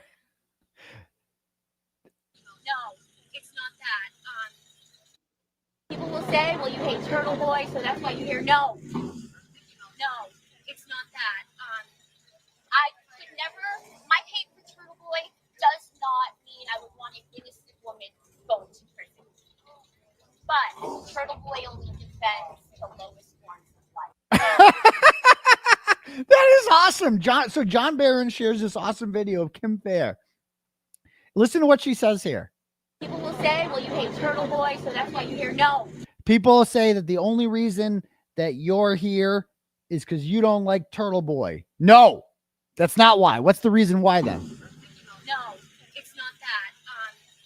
I could never, my hate for Turtleboy does not mean I would want an innocent woman going to prison. But Turtleboy only defends the lowest forms. Oh, Turtleboy only defends the lowest forms of the law. So that is why I'm out here. It's because Turtleboy is supporting Karen Reed. So I'm taking... Thank you, John Barron. John Barron's fucking awesome. Why does everyone hate John Barron? You know?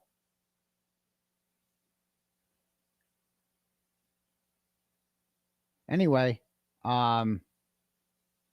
so apparently Carl's dad is a murderer too. She said, look at Chris Albert. Chris Albert has definitely sat in this chair before. Just ask Officer Wade. Ouch.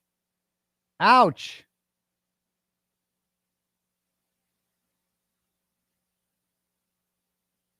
Shit's on. And this is Carl's mother. I had no idea. That's Mrs. Dougal. Did you guys know that? She was the one outside the fucking court. So I had no idea. Her name is Heidi. She looks like a Heidi. Shitting on Megabeth.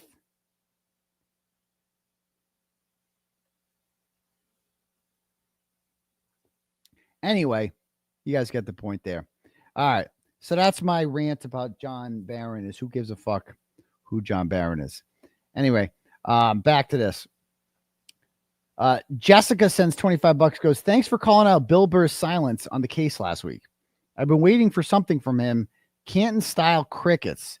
I know. It's like, how are you from Canton and you have nothing to say about this? Like Bill Burr, like what the fuck's wrong with you? Anyway, it's not like it's like some small fucking thing. It's like the biggest murder trial in the country. You got nothing to say? Okay, so you're fucking useless. Thanks. Clean Slate RV Repair sends $25 and goes, listen, Turtle, for all your RV needs, visit mybrokenrv.com to book your AC cleanings and general repair. We proudly support you and your program. I don't know how I feel about this stuff, these ads, because that's an ad right there. That's not like a turtle chat. I don't know. They're sneaking those in. I feel like I should have a set rate for those if I'm going to do something like that. You know what I mean? That's sneaky. No more ads. No more ads for now. We have to have it's going to cost you more than $25 if you want an ad read. So anyway, there's that. Michael Geary sends $10 and says, welcome back. Thank you, Michael. I appreciate that. Next up. Yeah, exactly. Like if you're going to do an ad, I need $100 period. Cause this is the big leagues here. This isn't back in the day when I had 30 listeners. You know what I mean? Like that's a promo that you snuck in there for $25. It's going to cost you $100 next time. $100. Cause you're basically a sponsor if you do something like that. Because I don't know what the fuck your RV company's like. You could be you could sell a bunch of lemons. I don't fucking know. You know what I mean? But you're right. We do need more RV mechanics. That's true. But okay, next up. Brennan's nasal polyp sends $5, goes, is it a coincidence that John Barron is the same name as one of the teachers at Karen's high school? Yeah, it is. Who gives a fuck? Woohoo Worldwide sends $50, goes, miss the woohoo that you do. Aid in the woohoo. Free Turtleboy. Thanks, woohoo. Crazy Carol Hyatt Pass sends $20 and says, free Turtleboy, we are going to the Cape in October. What are your 3 must-do things? Favorite place to eat? Praying for you. Thanks for everything you do. You know, it's a big place, the Cape. You know, there's 15 towns, so it completely depends on what town you go to. All I know is Truro and in Provincetown and Wellfleet. Those are the 3 towns I know. I did go. So I have a key fob. I've never had a key fob before. And apparently they run out of batteries. And so like my car just wouldn't start. It's like the second night there. The car just won't start. I'm great. I call up the customer service and you can put your key fob next to the starter and that'll get it started. But the battery's dead. You need to go get that fixed. I'm like, okay, where do I do that? Got to go to the closest Toyota dealership. Okay. Well, there's none in Truro. So I had to go to Orleans. I went to Orleans, which is like 45 minutes away. And yeah, so that's that. But yeah, I would say, you know, everything. We went to the drive-in, the Wellfleet drive-in. That was fun. Theater, the mini golf, all that stuff. Just go to the beach. I mean, that's all there is to do at the Cape. Just go to the beach. It's not really that much like fun disco stuff to do like that. It's not like that, you know. Go to the beach. It's beautiful. There's that. All right, next up. Why couldn't you change the battery in the key fob? Because I don't fucking know how. You ever see one of these? I mean, I called them up. I'm like, how do I open this doohickey? And they couldn't walk me through it for some reason. I'm like, I don't even know what to do. And I don't even know what kind of battery. I went all the way down to Orleans and they changed the battery in 5 seconds and it was done for free. So there's that. All right, cool. All right, next up.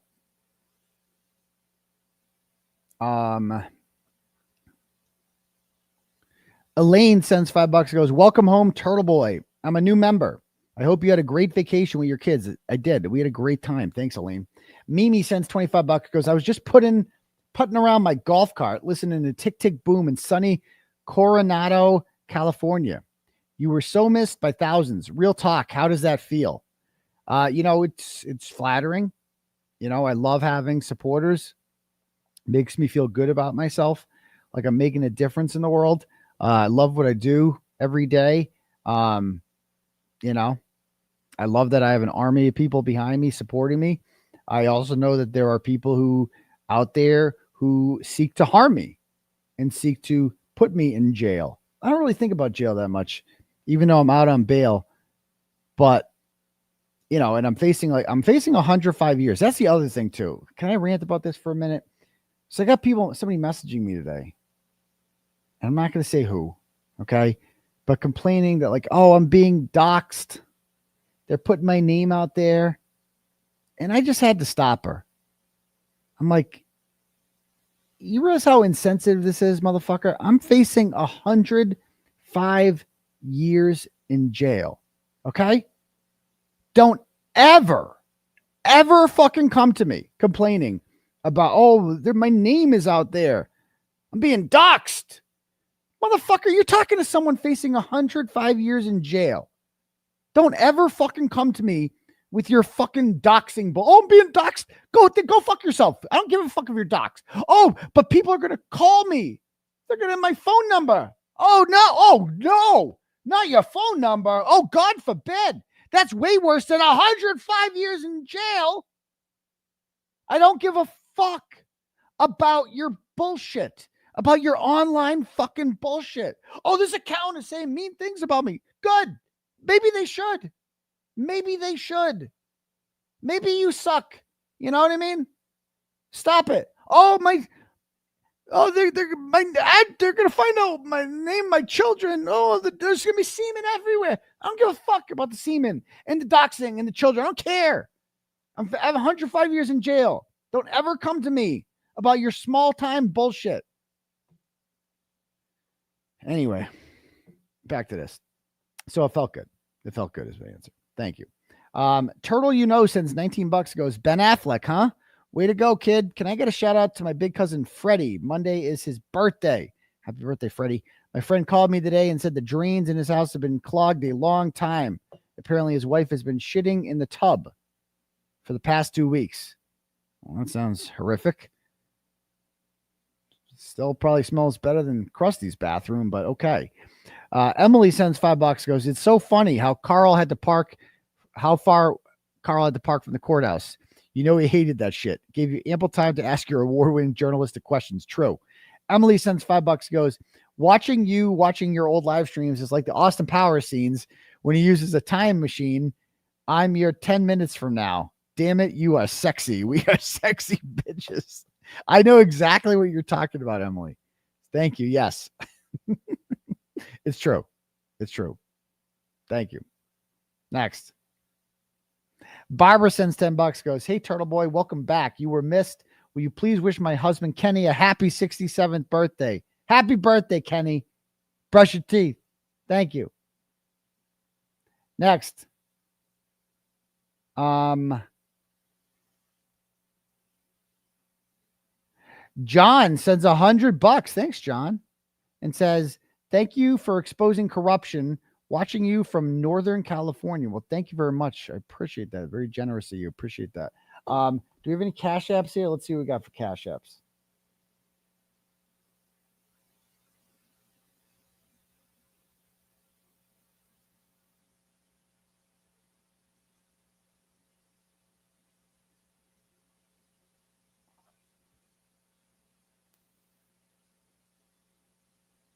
Juliet sends $10 and goes, can I get a birthday shout out and free Turtleboy? Happy birthday, Juliet. Happy birthday. Enjoy your birthday. Hope you had a great time. Okay. Next up.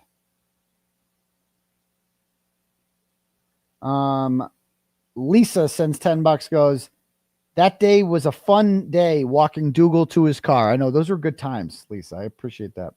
Bridget sends $25, goes, Baron had a nasty post about your ex-wife today. Bro, did you miss that whole rant? I don't care. I don't care. And it wasn't even that nasty. He was like, oh, I would never hook up with somebody like her or something like that. It's like, is that supposed to hurt my feelings? I don't care at all. I don't care. I don't even know who John, and by the way, I think all the theories about who John Barron is are way off. Like, where the fuck are people getting this shit from? It's probably somebody that none of us has ever heard of before. That's my guess.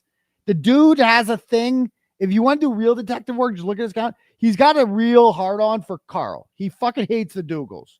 Like, that's your first thing. Hates the Dugals. Like, with a passion. That's like his number one hatred in life is the Dugals. All right. Ralph sends $25, says no comment. Thanks, Ralph. Damien sends $20 and goes, hey, turtle douche. Okay, thank you. All right, cool. And Lisa, earlier in the week, sent me $50 and said, for a lobster roll. Well, thank you. I got 2 lobster rolls down there. They weren't that good. I couldn't get a good lot. It wasn't that good. I thought in the Cape you get like the bomb lobster roll. Wasn't that good. So disappointing. All right, cool. All right. All right, cool. All right. If anyone else wants their message read out loud to the class, please click at the link at the top for a turtle chat or cash at me at $ @UncleTurtleBoy. All right, let's read this latest motion here filed.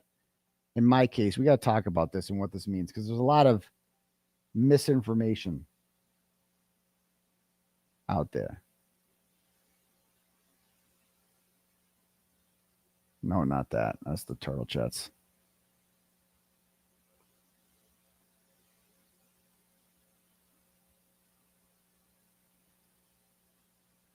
Hold on one sec.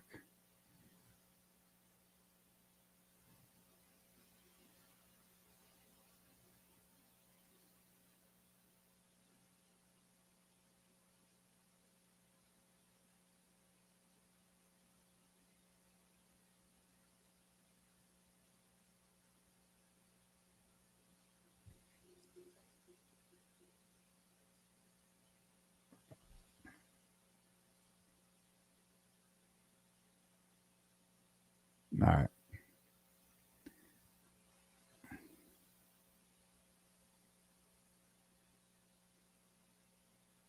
All right. So the defendant, Aidan Kearney, has requested that several. So this was our, remember, we want all of these messages that we got in discovery unimpounded. We want to take them to unimpound town, as Nurse Kim copyrighted there. But there's really all these messages that we got in discovery. There's no reason that these shouldn't be made public because they are salacious. They are relevant. And it's not really a matter of me. I mean, I've seen them all. So I know what they say. It's you, the taxpayers, who have a right to see this stuff because you have a right to understand how your government functions.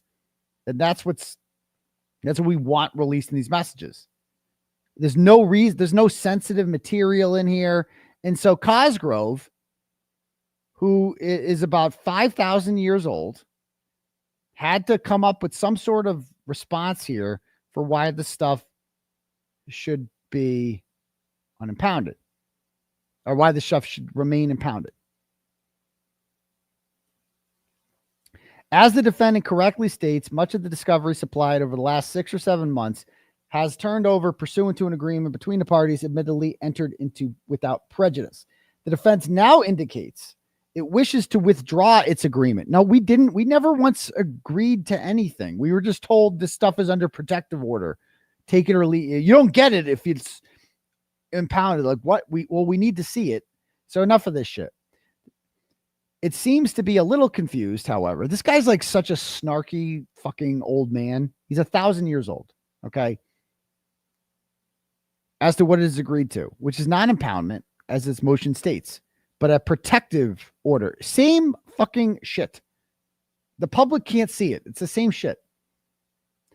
As stated on the face of each agreement endorsed as an order, the issuance of a protective order is the inherent authority of the issuing court, and the protective orders, okay, blah, blah, blah, case law. The documents in question are not judicial documents filed with the court, but discovery provided to the defense. The Commonwealth is required to provide the defendant with discovery that is relevant, a term of wide scope, whether that discovery is credible, material, blah, blah, blah, blah, blah.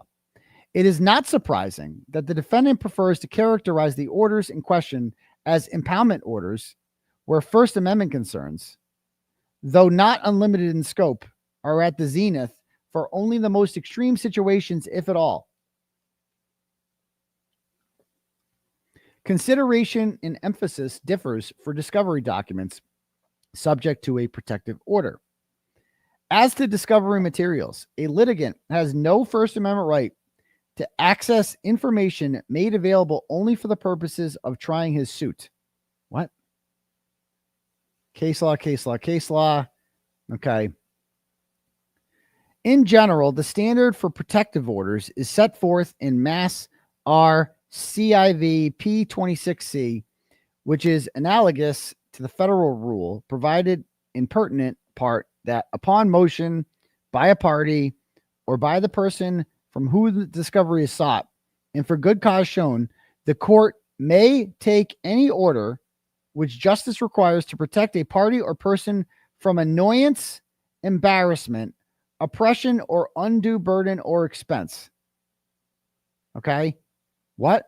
So basically that they can, he's saying here that we can continue to impound these documents hide them from the public if they cause annoyance, embarrassment, oppression, or undue burden or expense. That's what he's claiming.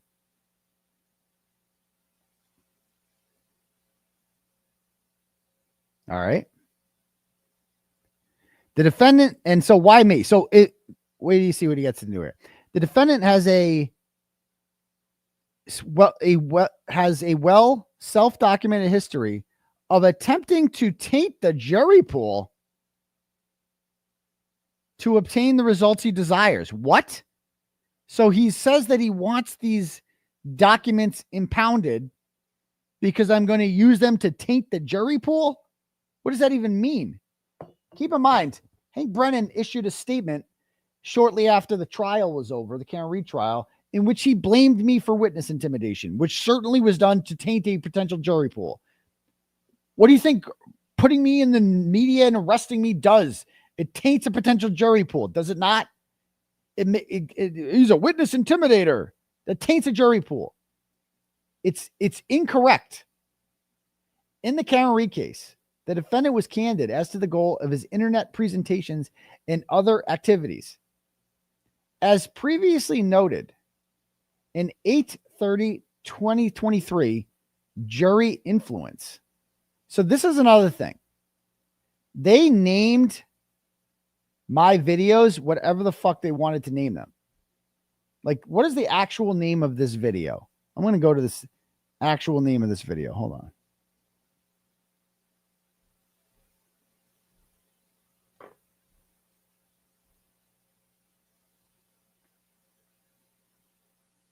Hold on. I got to see the name of this. Hold on.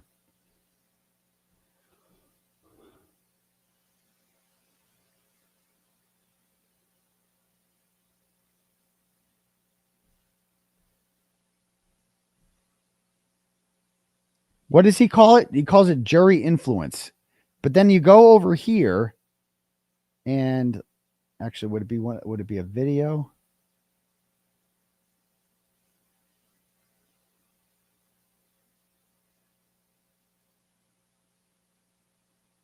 (8/30/23). Okay.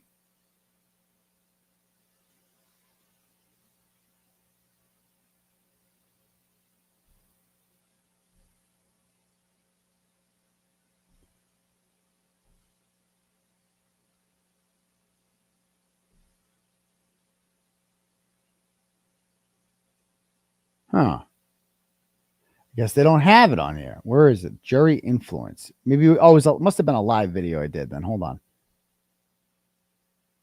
On 8/30/23. Let's see.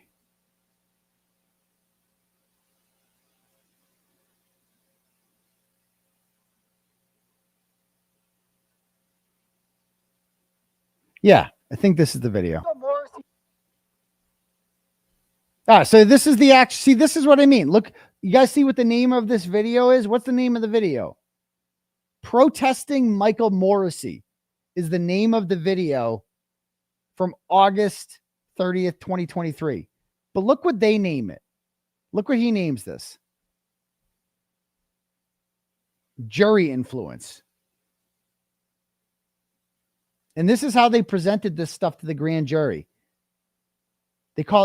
They literally take the names of my videos, protesting Michael Morrissey, which doesn't sound bad. And then they're like, no, we're going to call it jury influence instead. That's what we're going to call this video. He's trying to influence the jury because that's what we fucking titled it. That's what he titled it. And then he says, Kearney is shown speaking to his audience with a bullhorn and says, we need to continue to spread the word. Every single person in Norfolk County needs to know the truth about Karen Read and John O'Keefe. We are trying to affect the jury pool. That's exactly what I'm doing. So what? Like, this is what they're trying to get me on. It's like you're trying to affect a jury pool by doing what? Talking about the case? So I'm just not allowed to talk about it because I'm too influential? Because I'm going to affect a jury pool? So I can't tell you guys about what the McAlberts and the McCabe's, what the McAlberts and the Proctors and all these other douchebags have done to cover up the murder of John O'Keefe. I can't talk about that because it will influence a jury? What? And what does any of this have to do with empowerment? So what's his argument here? That like you guys, the public, should not be allowed to see these messages from Kerry Roberts, from Jennifer McCabe, from Michael Proctor, and from Michael Morrissey and countless others. You shouldn't be allowed to see them because it might shape your opinion about what they're actually up to.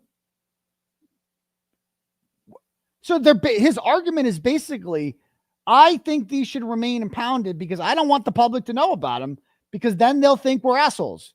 I don't want them knowing that. And that will taint the jury pool. Yes, if your plan is to hide information from the public, I disagree with that plan. I think the public should have a right to know about stuff. That doesn't seem like a good plan to just hide shit from the public. Yeah, I actually said those words. Exactly. So fucking what? Like what? Yes, I am trying literally, like we put a billboard up on Route 1 that said free Karen Read. What is the purpose of that? With the QR code to Turtleboy video. What is the purpose of that? Influencing public opinion, right? It's literally what I'm fucking doing. Influencing public opinion. What do you think commercials do? What do you think anything fucking does? I'm trying to influence public opinion. The fuck is wrong with that? You want to call that tainting a jury pool? Sure. Whatever you want to call it. Influencing public opinion. You're allowed to do that.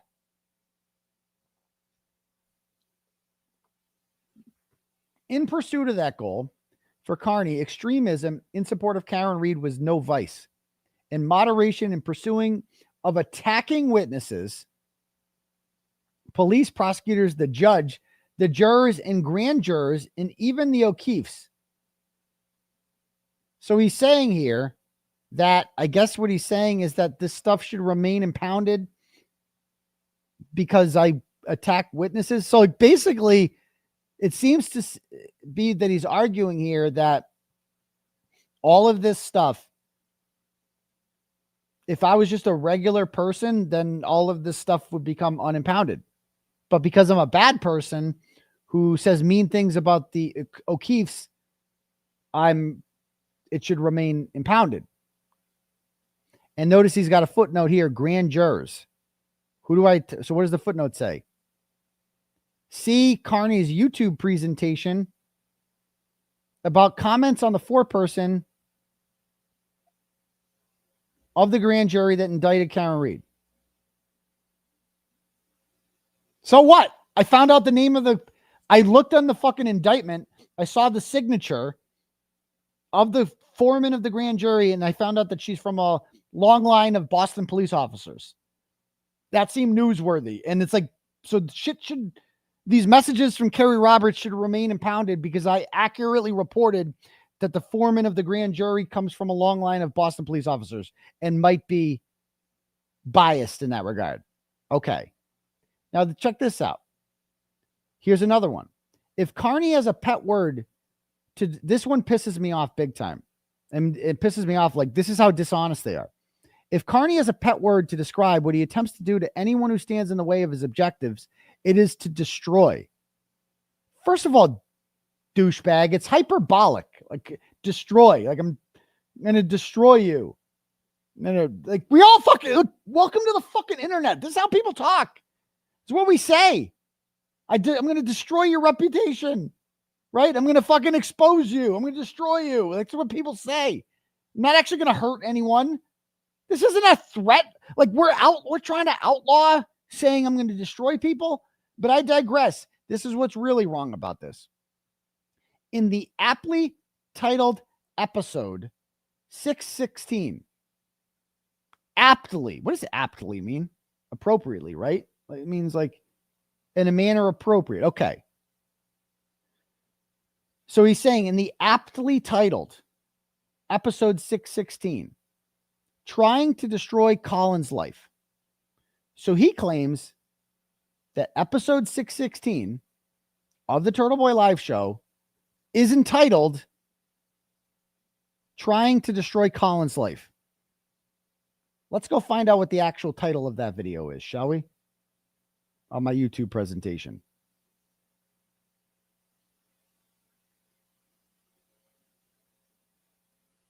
From a cape. Okay, the actual title is episode 616, Karen Reed case. Commonwealth tells more lies about John O'Keefe's GPS data. That's the name of that's the title of the video. Commonwealth tells more lies. Okay? So if you present this video to the grand jury and you're like, hey, so here's a video called Commonwealth Lies about John O'Keefe's GPS data, they're going to be like, oh, really? Well, it sounds like this guy's exposing corruption. It sounds like this guy is doing a good thing. It sounds like this guy is focused on exposing Commonwealth corruption, right? And here I am going through cell records, and we have timestamps on here. I did a whole Fairview Road reconstruction. I had to test, so it's away from this, and it has to be 32 Fairview because that's where 62 feet measures. So like this is what I did this episode. I did a whole thing on like the reconstruction, and I went through the documents and all this. That's what episode 616 was about. But that's not what they named it. They named it Trying to Destroy Colin's Life. They just make up their own fucking names. And they present this is how it was presented to the grand jury, was we are entering into evidence episode 616 titled Trying to Destroy Colin's Life, which makes it sound to the grand jury like I'm the one who titled that, when in fact they gave it its own title. Like, how fucking misleading is that? And by the way, Cosgrove didn't watch any of these. Like, remember what we claimed at the last hearing? The allegation we made is that all of this information came from Crusty Panties. That Cosgrove and Tully didn't watch 300 hours of Turtleboy live show. They didn't. Or probably 500, 600 hours of Turtleboy live show. Didn't do that. Somebody did, because they don't have time for that. They're not doing that. Krusty's doing that. And as you're going to see in some of these impounded messages, of which there are many, you'll see exactly how that came to be. And it's fucking mind-boggling. And they don't want you to know about that. And in his opposition to us, so keep in mind, if these messages become unimpounded, you're going to find out exactly how all this information got to Tully and Mello, etc. You're going to find out all that. But they don't want you to find out about it. And in their motion to prevent you from finding out about it, they take a bunch of videos that Krusty clearly gave them. This is insane. So anyway, it's aptly titled Trying to Destroy Colin's Life. Kearney begins by musing about whether Colin's aunt, Jill Daniels, whose photograph he displays, has a crush on him. A proposition he modestly thought at first to be ridiculous. Ridiculous. Actually, let's just skip to that part. Let's just go right to that part of the video, shall we? Let's go right to that part of the video.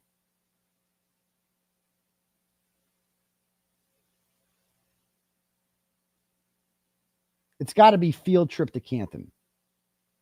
So I talked for 2 hours here, motion to stop Brian Albert's cell phone, bail motion retraction, Commonwealth new documents, Dono rude, and then this is it. Field trip to All right, here we go. All right, we're in Canton, guys. We're protesting. We're here outside D&E Pizza. I'm looking for Jim Farris. I'll talk about it in a second. Hold on. You gotta do a picture real quick? Okay. Oh shit! Oh crap! Turn on. Worse for taking pictures. Here we go. Do with me for 10 minutes. I don't know what would I don't know. Out here, free Karen Red. Oh, we got a turtle dog here. How about that? We got a turtle dog. Now I've seen it all, folks. I like this lady. Just enough dignity and confront this man, this messiah. Look at all these planes. You guys live on. Where's the Jill? Board up their freaking windows. They board up. Where's the Turtleboy? Oh, here we go. Here we go. Let's figure it out. Jill? Yep. Jill? On the morning that John, on the morning, all the way to Canton just to meet you, Jim. And you're not here. Did you stand? Why are you standing me up on the date? Why are you standing me up? Oh, there we go. Thank you. Thank you. So I crossed the street. Colin Albert was inside 34 Fairview Road on the morning that John O'Keefe was killed. John O'Keefe was beaten inside that house. Why is this illegal? How is this harassment? I'm standing on a public sidewalk expressing my opinion about what I believe happened inside John O'Keefe's house. Chris Albert thinks he owns the whole fucking town of Canton and says that this is, I'm not talking to Chris Albert. I'm not going inside his pizza shop. I'm standing on a public street sharing my thoughts loudly. Like, that's it. This is like the town crier. Exactly. I'm literally standing there. Just, here's my opinions on things, guys. Here's my opinions on things. These opinions are controversial for some people, but these are my opinions. I want to ring a bell. And then Jill Daniels shows up. Watch this. And left out to die. Yes. Is that Jill? Is Yep. that Jill? It's Jill Daniels. Colin. So first of all, she looks excited to see me, doesn't she? First of all, she honked a little bit and then started waving. I didn't even notice this. I mean, okay. What? I put this up as a poll question. What? And I think we should ask this question to the community right now. Let's figure this out right now. I'm just going to ask you guys this. Okay. This needs to be. I didn't even think of this until somebody told me this when I was at the bar in Milford afterwards, and they were like,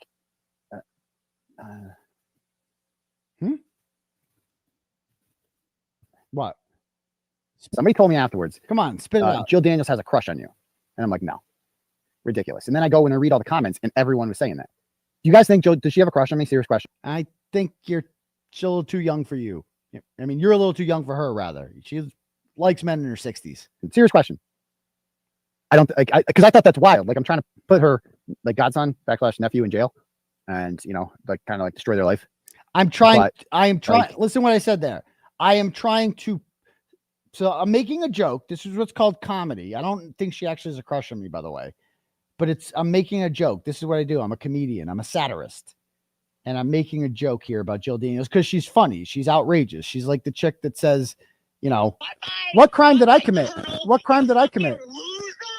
Why do you guys all say that? Turtleboy, you fucking turtle. Go get a new name, okay? You fucking turtle juice. I like it.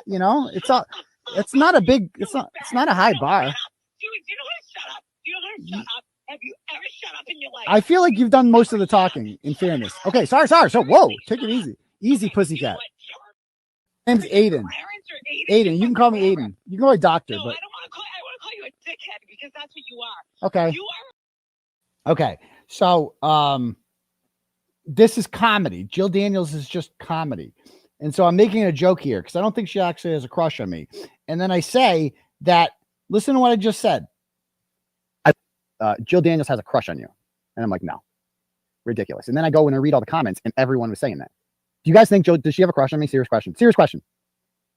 I don't like because I thought that's wild. Like, I'm trying to put her like godson / nephew in jail and like kind of like destroy their life. I'm trying to put her godson, Colin Albert, in jail and kind of destroy her life. So like that would be weird, right? If she had a crush on me, because I'm trying to put Colin Albert in jail, which would mean it's hard to have a crush on somebody when they're trying to put your loved one in jail, right? Like that's the comedy of it all. But the word destroy, it's like, if I believe Colin Albert was involved in the murder of John O'Keefe and I'm trying to expose him for that, that's certainly going to destroy his life, right? If he gets arrested, if he goes to jail for that I think we would all agree that's destroying your life. So it's illegal to try to expose people who commit murder? Is that what he's saying there? Is this what they're saying? That it should be illegal to try to put people in jail? Like, is this honestly what the government's argument is?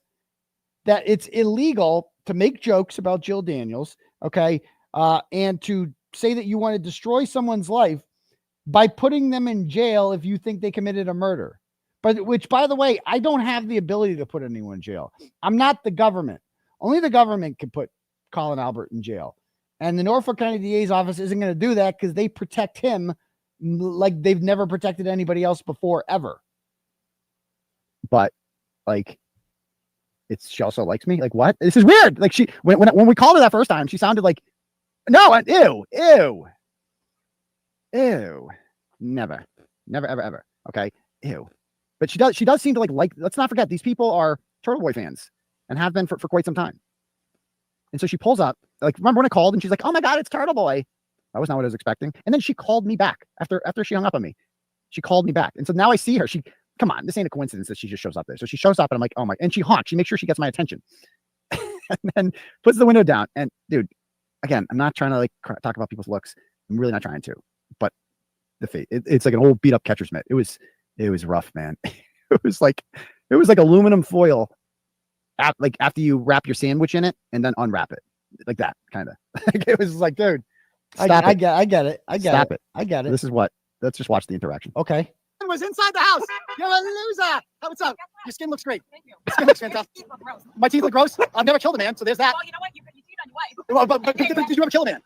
Did you ever kill someone? I don't know anyone. How old is your boyfriend? Like 80? It's like, first of all, why is that always their comeback? Like, okay, I have small teeth, and a couple of them, I never got braces as a kid, so they're not like yellow or anything. They're small. I've seen worse. Oh, and I guess like a couple of them are sharp, but it's good for like cutting, like, tearing into meat, steak. It's good for that. Like, 'cause we're omnivores, so true. I like it. I don't know. I don't think I have great teeth, but I also don't think I have like the worst teeth. So I don't know. That's the best insult. And then they always bring up like I'm like, so murder, and then it's like, you're cheating on your wife. It's like, okay, who cares? Like, that's it. I never killed a man. Like, that's your response to your family was involved in a murder is extramarital affairs.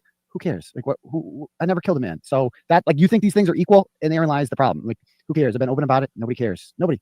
But, and by the way, so that's not like, so they can just take shots at you, but you can't take shots back at them. This is the government's argument here. Now, listen to what it says. So, I mean, we're talking about Jill Daniels here. So we shouldn't be allowed to read Michael Proctor's messages.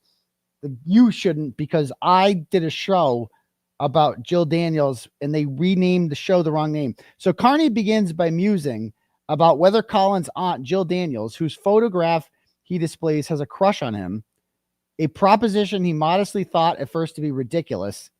After asking his viewers to weigh in on this important topic, I mean, I can't believe this is something in Norfolk Superior Court. Like, we're talking about my fucking show and I'm making jokes and shit. After asking his viewers to weigh in on this important topic, he opines that it's wild because I'm like trying to put her like godson nephew in jail and like kind of destroy their life. But she also likes me. Like, what? And where is the bad part here? What? Cosgrove is just fucking senile. 2 comments. Daniels is not a witness in the Reed case, but is a relative of the witness,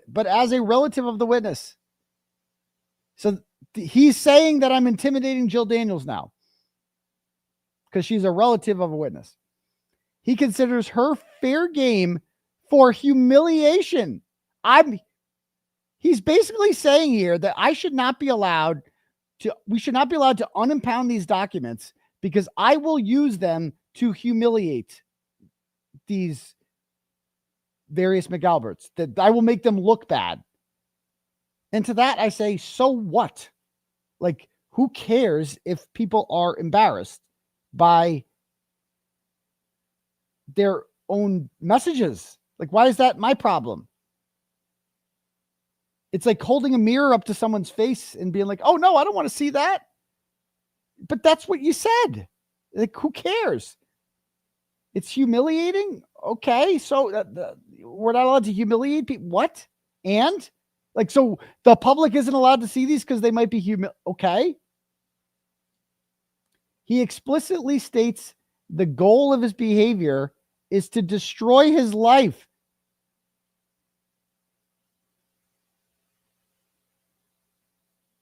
What does that mean? Just by putting him in jail. I'm actively working to expose Colin Albert's involvement in a murder. And yes, most people would argue that would destroy their life. So what? So we're not allowed to try to put people in jail? Okay, like, what are we doing?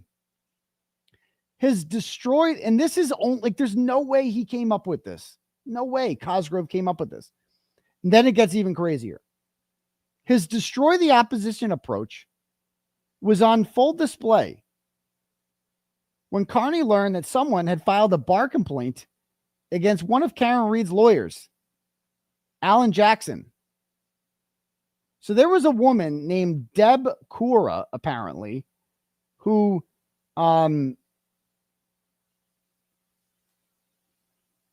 did they cite this one?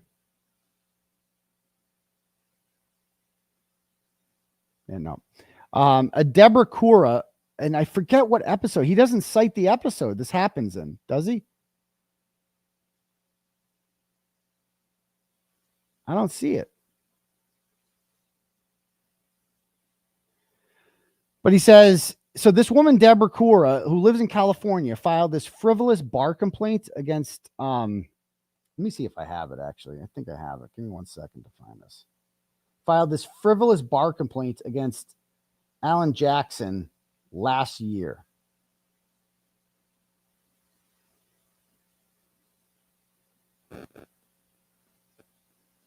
No. Let me search in my 𝗃𝗏𝗏. Hold on.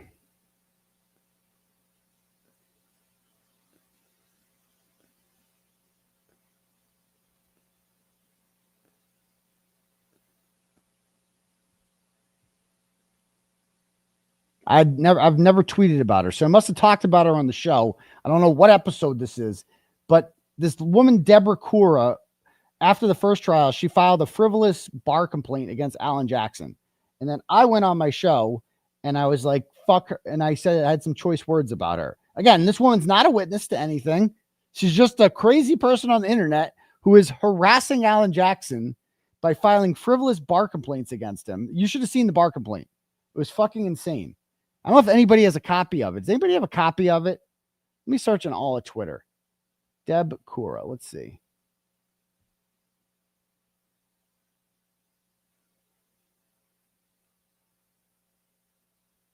They spell that right?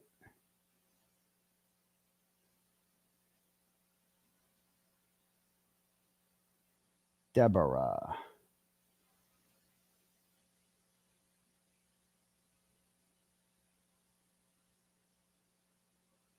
Does anybody have this? I mean, I can't even fucking find it. That's how retarded this shit is.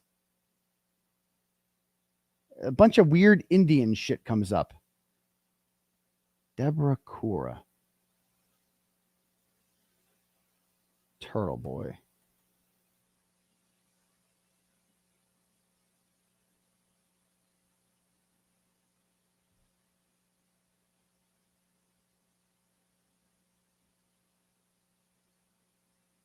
I don't know. Anybody know? Anybody help me out here? I don't fucking know. I saw it in X today. It's so hard to find shit. Like, he doesn't cite anything in here. So anyway, he files, and so I go on and I said, to a journalist, as Kearney sometimes styles himself, this might be news to report. Another type of journalist, such as an opinion columnist, might express a view as to whether the BBO complaint was a good thing or a bad thing. Journalist Kearney, he puts in quotes, however, immediately stepped into his role as the enforcement arm of the Karen Reed team. And this is my quote. If you know where 𝗵𝗴𝗃𝗀𝗃 lives or whatever, we need to find out. We need to destroy her, ruin her, make it impossible for her to ever work again. Again, I don't make the rule. And a lot of people are like, no, we shouldn't do that. No, motherfucker. You fight fire with fire. I don't pick the battlefield. If they pick this, it's how they want to do this. Don't throw mud if you don't want to get fucking dirty. That's it. So if you know anybody who wants to find anything out about this woman, and that doesn't just include her, that includes family, like let the record know, if you do something like this, we're not just going to stop going after you. We're going to go after everyone. We're going to find out where your fucking husband works, where your fucking kids work, whatever. Oh, it is cited. We're going to make life difficult for you. If you want to do this, if you want to go real world, and I see Patricia saying no. So I go off on a commenter. I see Patricia saying no. Let me explain it to the Patricias of the world. You are at the wrong station. This is not the station where we act like we are the bigger person. No. This is the place where if you try to fuck with somebody's career like that, we fuck with your career. Okay. We give you bad Google reviews.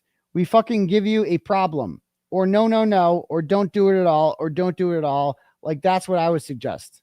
Like, none of us should do it. So I go, none of us should be doing this. But if they insist on doing it, we're going to do it back to them. Like, dude, I just can't believe this is in fucking court. I cannot fucking believe this is in a fucking court filing that you're paying for in a serious court of law, superior court.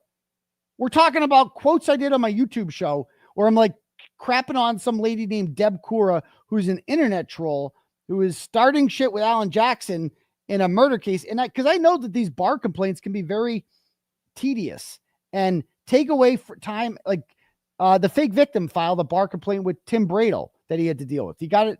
He won, but it was time consuming. And it took time when he could have been working on my fucking case. Instead, he's dealing with the fake victim. You know? So like, yeah, you're in the game and that's how it works. So what? What does any of this have to do with, what does 𝗵𝗴𝗃𝗀𝗃 have to do with anything? She's not a party to this case. How about this?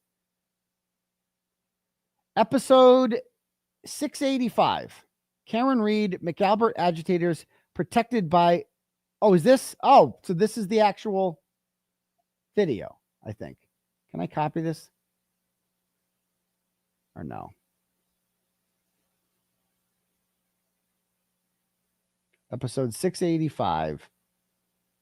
And that would be timestamp. They gave me 158. Let me pull that up.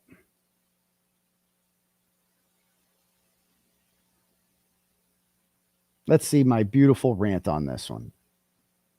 I'm sure it was a good one.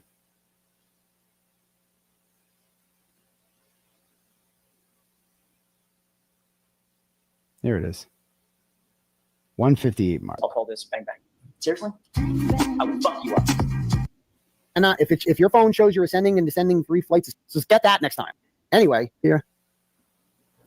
I want to say, is that her name 𝗵𝗴𝗃𝗀𝗃? And this has been all over Twitter. Okay, so this woman's name here is, look at this wretched beast. This woman's name is 𝗵𝗴𝗃𝗀𝗃, 𝗊𝗄𝗃, I want to say. Is that her name 𝗵𝗴𝗃𝗀𝗃? And let me just pull up another thing I have on her here.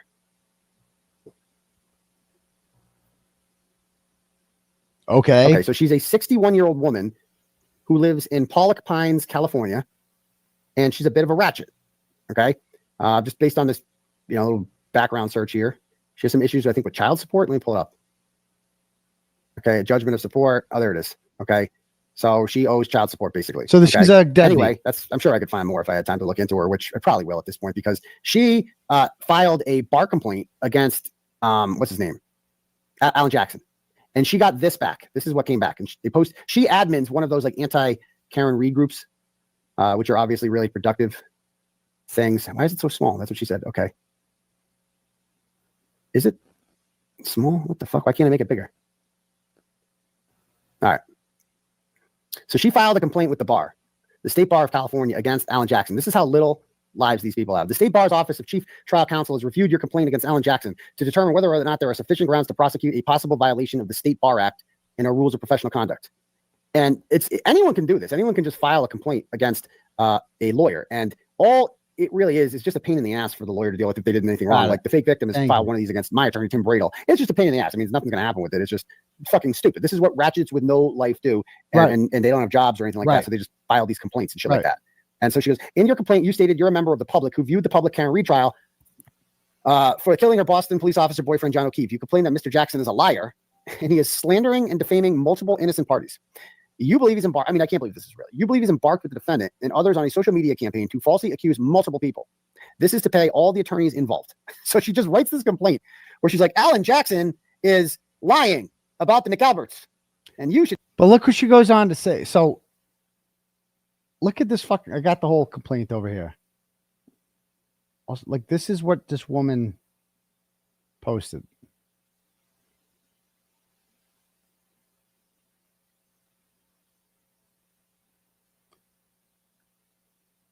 Like, what does any of this have to do with you reading Michael Proctor's text messages? Let me highlight this. No, can I highlight this? Whatever. I'll underline it. There we go. You believe that Alan Jackson has embarked with the defendant to falsely accuse multiple people. So, like, why is the bar dealing with this? Like, this is, I mean, this is legit. I mean, she got a letter back. She posted this letter. She's like bragging about this.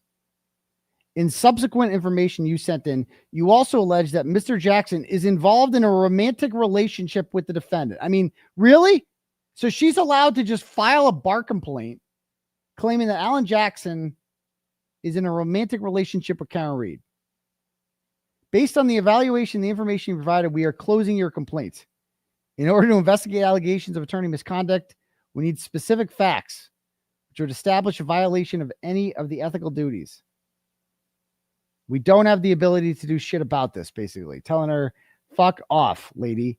Like, what do you want? Like, this is frivolous and a waste of your time. Okay? So, my thing was, like, if you want to fuck with someone's livelihood, like, because you're fucking with Alan Jackson's livelihood like that, you're also, like, interfering. Talk about obstruction of justice and witness intimidation. Like, you're making it hard for him. That's time away from his client. They have a trial to prepare for, a second trial. And this is what he's doing. It's, like, unfair because Adam Lally doesn't have to deal with that, but Karen's lawyers do. That's not really fair. I'm just saying. Back to this.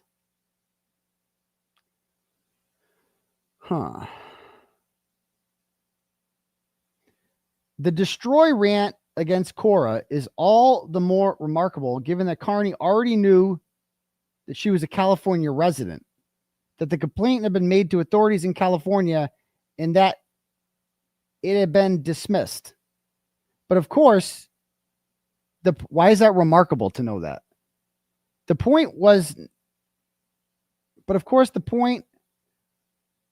not to intimidate Cora herself, but to give notice to potential dissenters from the Turtleboy line that they could be destroyed. No, I'm not saying that people who disagree with me should be destroyed. This is just a lie.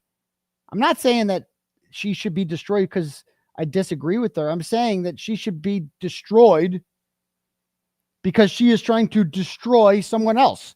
Like, if you throw mud, you get muddy, right? Like, why should she not be fair game? She's doing this type of behavior to Alan Jackson. Why shouldn't we be able to do the same type of behavior to you? She's trying to interfere with her job. And so I was saying we should do the same. Like, what? Who cares about this woman? Kearney has continued his modus operandi in the Karen Reed case in reporting on his own case. So this is what he's really mad, that I reported my own case. Once again, he publicizes his upcoming court appearances and encourages his viewers to attend court proceedings. Oh, no, that's a bad thing, apparently. Once again, the exterior of the courthouse is lined with picketers bearing sides. Okay. I wouldn't even say there's picketers. There's, like, supporters. Yes, Cosgrove, I have fans, supporters, whatever you want to call them, turtle riders. They like me. Everybody fucking likes me. I get that it sucks for you because everybody hates you. I get that. You're not used to that. You're the fucking villain. I know it sucks. It's not fair. Everybody likes Turtleboy and shows up for him. They're not picketers. They just like me. And they just want to be there because they fucking like me. That's it. I'm extremely likable. I don't know what. I go on vacation. Everybody misses me. It's very touching. People ask me to take pictures when I'm on vacationing. You know, like why is this a fucking problem? I don't get it. Like I don't get it.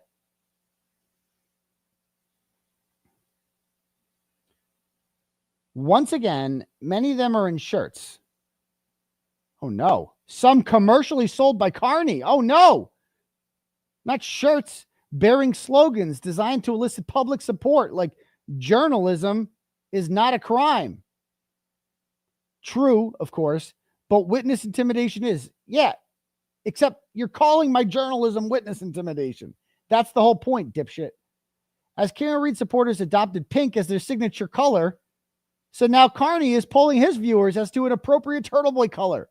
Bro, this is an actual fucking court filing. Like the debate about whether or not we should go with purple or green.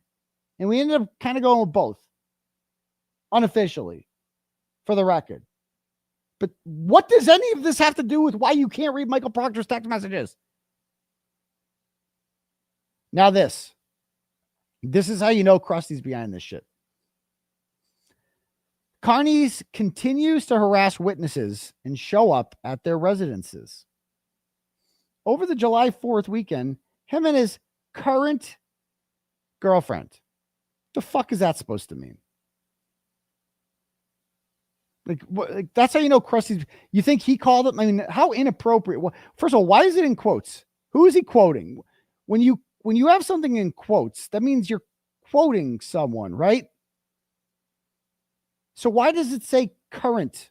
Why is it who's he quote? Who said current girlfriend? Not me. I never once said my current girlfriend, and I've never said those words in my life. So why are those words in quotes at all? Why? And like, do you think that's funny? Like, what is that? A shot at me or something? I'm a player for real. Is that what you're saying? Like, what does this even mean? Current girlfriend. Why is it in fucking quotes? I don't get it. I don't get it. Like, other than to be a fucking dick. And that's how you know Cosgrove didn't put this in there. Krusty did. I'm sure.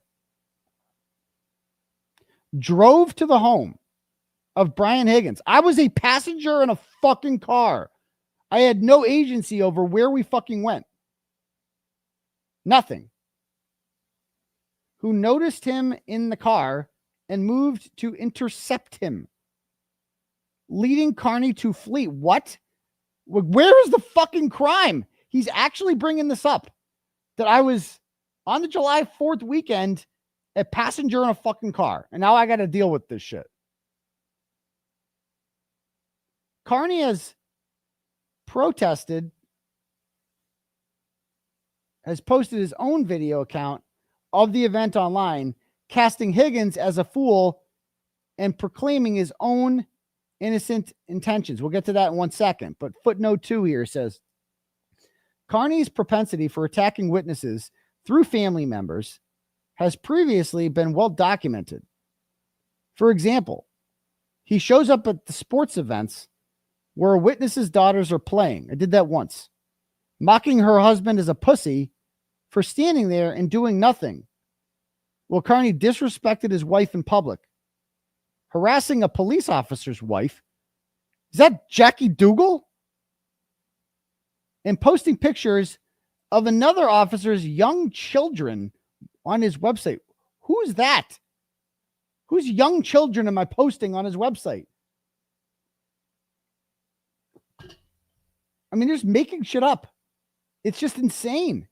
And if you watch the video, he pushes me. And he says, hey, tough guy. He makes fun of me. I didn't realize how short you were. Brings his umbrella out to get me out of there. And I'm like, whoa, what's going on here? What is this violence? I mean, this is just so dishonest. And then, so they cite this video. Let me go to this video of me proclaiming my own innocence.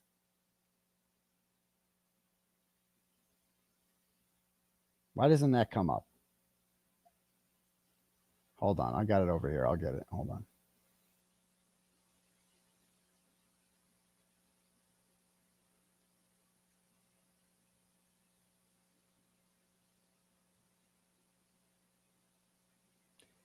So, by the way, this boomer, Cosgrove, sends this all in a fucking Word doc to us because he doesn't know how to turn it into a PDF, apparently. So I got this. He sent it to us in a Word doc. Let me find it.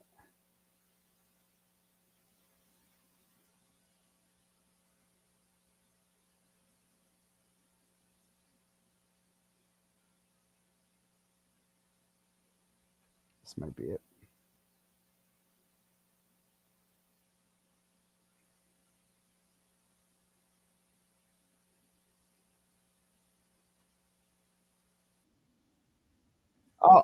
Oh, wait. Oh, hold on. You got to see this. You got to see the video he cited in this. I'll be right back. Hold on.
All right, we're back. All right.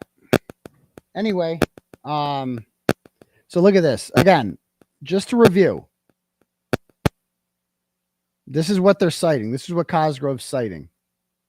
Oh, wrong thing. That's the fucking Microsoft Word doc version of it.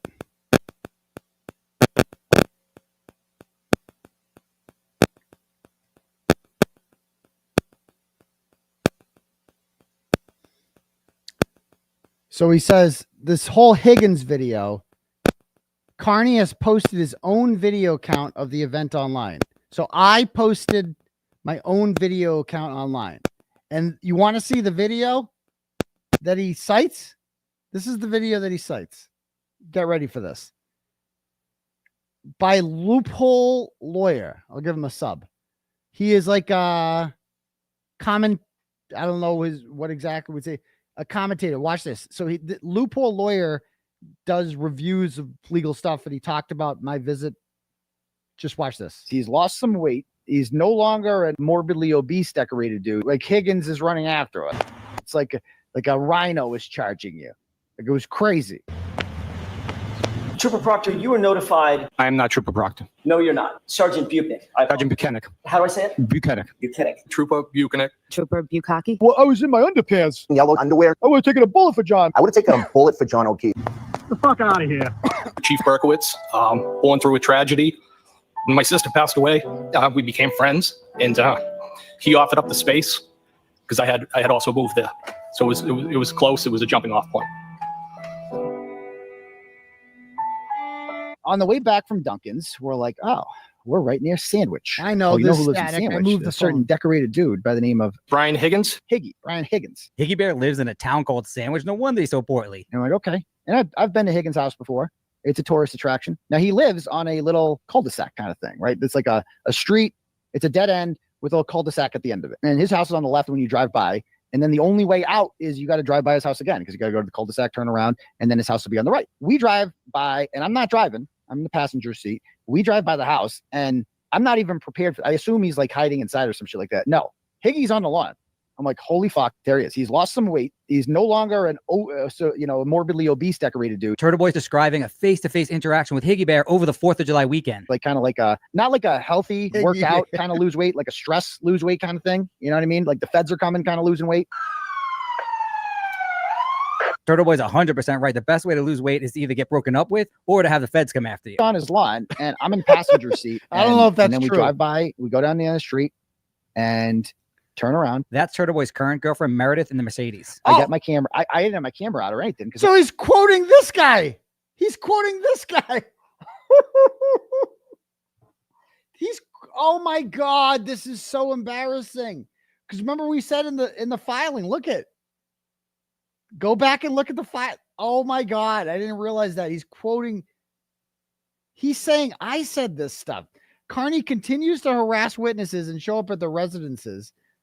Over the July 4th weekend, he and his, quote, current girlfriend, so he's quoting the loophole lawyer, drove to the home of witness Brian Higgins, who noticed him in the car and moved to intercept him, leading Kearney to flee. Flee? I wasn't driving. How can I flee? I'm a fucking passenger. Kearney has posted his own video account. No, that's not my video account. That's somebody's account of my account. Loophole lawyers account. I mean, really, bro? So that's at least we got the answer to that question. It was this guy who called up my current girlfriend. I didn't expect him to be there. We just did a quick little tourist thing. And then so we drive by, and I got my camera out this time, but I got it on photo. I choked. I fucking choked. I don't think, to be honest, I choked. I'm also on bail, so I'm like not fucking with shit. And I didn't put it on video. I had it on picture. And I took a couple pictures as we went by, and it's just like of the bushes on the lawn. Like I wasn't even looking. I didn't want to look at them because I'm like, I'm not getting accused of anything here. He comes down the driveway and he starts yelling at us, "Get the fuck out of here. The fuck out of here." Like, what? And then he starts running after the fucking car.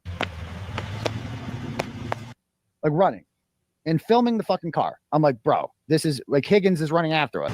The fuck out of here. So it's like a rhino is charging you. Like it was crazy. I'm like, well, this day just got fucking crazier. And he's got his camera out, so he's filming it. And I'm like, oh my God. But I'm like, is that video gonna make it on social media? So it says, whose car is this? Apparently, Turtleboy has beef with someone online, and they're the person that posted the video on X. Driving by and threatening violence on a state's witness down on the Cape.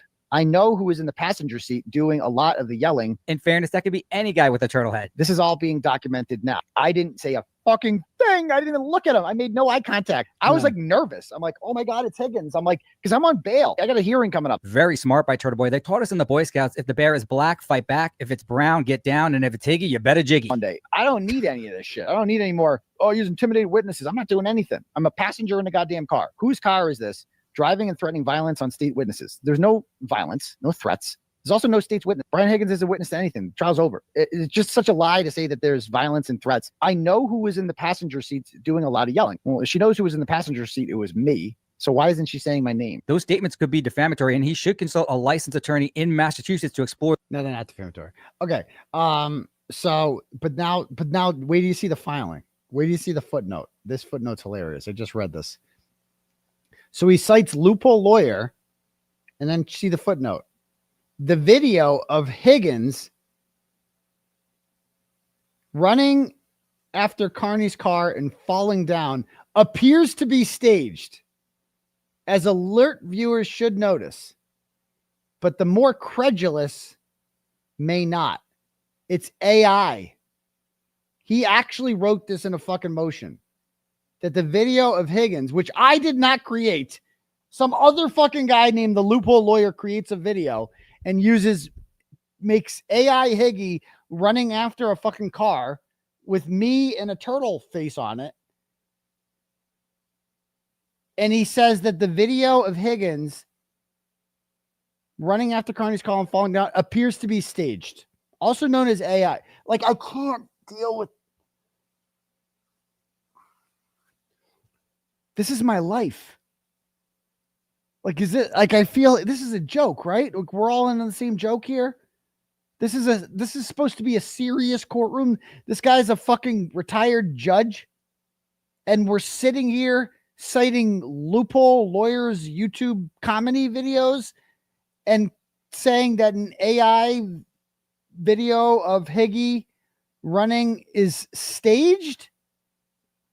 But some viewers might not notice that. So like I'm deceiving them. What does any of this have to do with why you can't read Michael Proctor's text messages? Goes on to say, as with the Karen Reed case, documents filed in court are immediately publicized and spun by Kearney. See, that's the real one. This is why they want them impounded. Because I am a different kind of defendant. He's basically saying here, if this was any other defendant, then we would unimpound them. But this is Turtleboy. Turtleboy's the defendant. And he's going to publicize this stuff. So we don't want that. We don't care if it was just some Joe Schmo with no platform. We wouldn't care. But that's kind of the whole point of the prosecution is the guy has influence. So the rules are different with him. Court appearances are often hyped as bombshell revelations. Okay. And when is this bad? What's the bad part? Consider recent defense filings in the case and see Canton cover up part 508. Sworn affidavit alleges Commonwealth agent Kate Peter was paid $1,500 monthly. Disinformation. Okay. So what does any of this have to? So basically he's saying here that this stuff shouldn't be unimpounded because I might write about it. Are you fucking kidding me? Kearney has a well-documented history of abusing discovery materials to harass witnesses. I hate that. This is the shit that needs to end. Harass witnesses. Okay. Abusing discovery materials to harass witnesses. Harassment is when you call someone or show up and confront them in person and just hound them. Like, yo, I'm going to fucking get you. I'm going to fucking come to your house. I'm going to fucking do this to you. I'm going to order a bunch of pizzas to their house. Like, that's harassment. The line needs to be drawn that talking about people is very different than contacting them. I've contacted all of these people once or twice, and I kind of stopped doing that. They all have no contact orders on me anyway, so I can't contact any of them. So I haven't done that since 2023, contacted any one of these people. So like abusing discovery. So basically what they're saying here is that my publication of discovery materials, of evidence that shows that I'm innocent is in and of itself harassment of witnesses. Like there is nothing that they won't call harassment of witnesses. Again, as previously noted, when the Commonwealth provided defense counsel inadvertently and overgenerously with a complete download of one witness's cell phone. What does that mean? When they provided defense counsel inadvertently and overgenerously, how is that our fucking fault? You gave us Lindsay Catani's entire cell phone. But not all of it. The messages with Tully are deleted. Counsel immediately provided a copy to Kearney. Why wouldn't they? I'm the client. If I was representing myself, I would have it myself. I have a right to see that. Who, in the face of an agreed upon subsequent order that he would use only material relevant to the case, immediately proceeded to violate it. That's untrue. Untrue.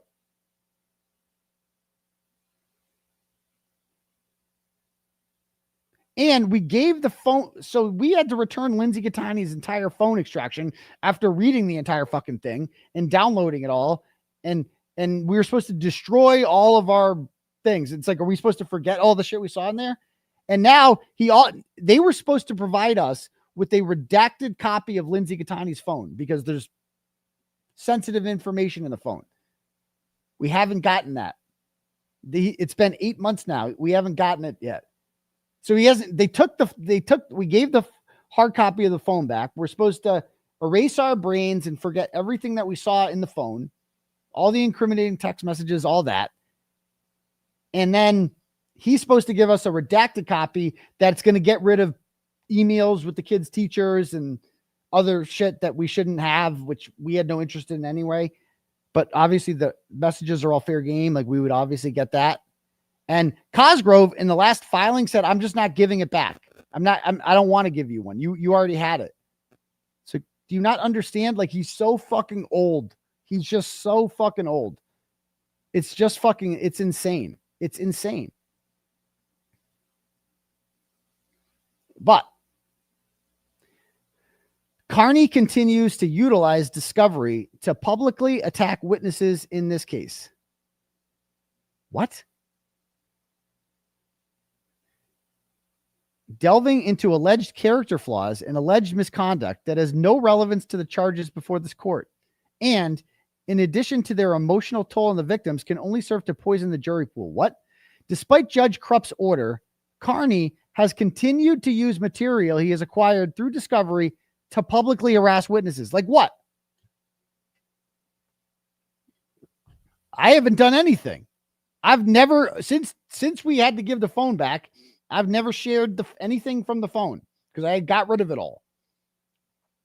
The Commonwealth directs the court's attention to the previously, this is so fucked up, the previously filed letter on March 26 by one such witness, filed pro se with leave of the court, addressed to Judge Doolin. So there is, if you look on the docket on March 28th,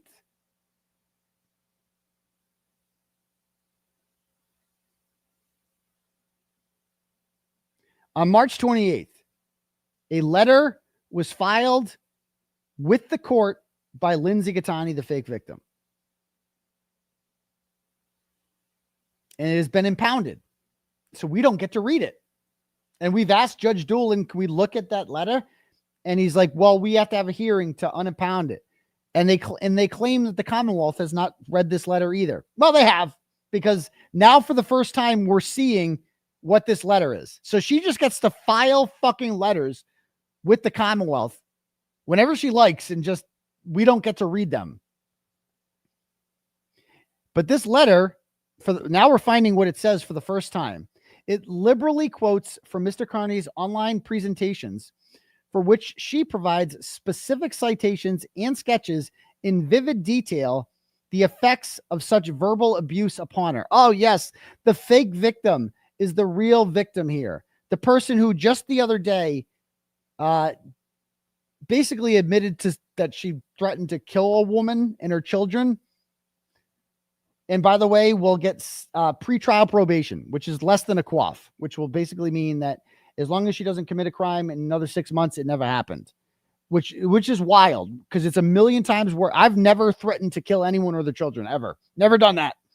Never done that. She has, and it's just gone. I mean, that really says it all, doesn't it? So footnote, although Kearney claims not to remember to whom he gave copies of Kearney's cell phone extraction. Yeah, like when I got this extraction, there was no protective order. I gave it to multiple people. I don't even fucking remember. I can't undo that. Like, that's their fucking fault. They gave us a fucking phone with no rules. Like, what? Like, I didn't violate any law, any rules. Like, what? It is clear that one such person is Jason Broyles. So now we know what 𝗫𝗏𝗃 𝗃𝗏𝗃's stupid letter says. She's complaining about Jason Broyles, an acolyte of Kearney. So Jason's the guy that interviewed me with 𝗚𝗏𝗃 Insider, who has posted under various names, including Haley Walbrecht. He posts material calculated to humiliate 𝗃𝗏𝗃 and urges her to recant or face the consequences, including indictment and further attack posts.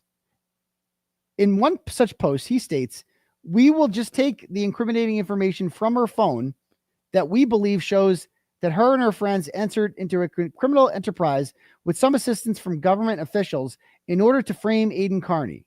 And a screenshot of this is put in the comment. So check this out. So first of all, what does any of this have to do with me? So Jason Broyles writes something, and that's my fault somehow. But check this out. This is how he sends it in email. Another boomer move.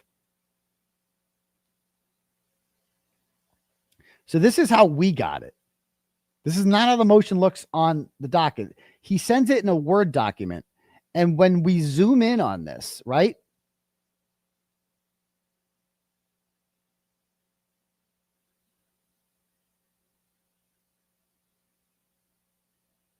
I don't know if you guys can see this.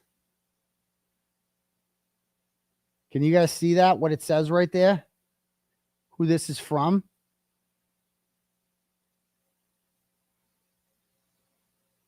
It says 𝗃𝗏. It's from Brian 𝗃𝗏. So 𝗃𝗏, and then, but he is forwarding an email from who? Lindsay. And over here, it says the date on May 6th. So she is sending him, this idiot fucking doesn't understand how to like crop shit out. Like he doxed her. He fucking showed us the nexus of where this all came from. Fucking boomer. This is so cringe. This idiot fucking does, like, okay, dude. And then they'll blame me for that. Like, you shouldn't have seen that. Avert your eyes. Pretend you didn't see that. No, not how it works. And so what's he even saying here? Like, you gave me a phone with no rules. I gave it to whoever the fuck I wanted to give with. Who knows how many people I gave it to? They all have it. You can tell me to destroy the phone. You can't make them do it. There's no order on them. Jason Broyles, if he wants tomorrow, can go online since he has the entire. Jason Broyles has had her cell phone extraction this entire fucking time. For whatever reason, he hasn't posted it. He's busy looking into the John Barron thing. That's a priority, I guess. Right. But this, it's like, but this is, that's my fault somehow. I can't control Jason Broyles. I have no agency over him. Anyway, goes on to say,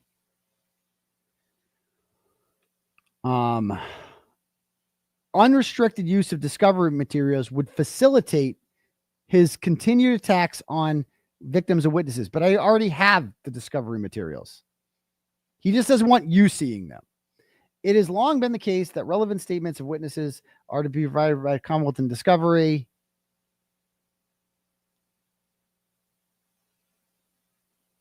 In the present case, the defendant has created a cycle generating discoverable comments. He mocks, smears, or otherwise attacks witnesses and their family members online. So this is, I'm different. Normally he would unimpound these messages, but I'm different. I'm bad. I mock people. I smear them. So the rules are different for me. You guys, the public doesn't have a First Amendment right to see this stuff anymore.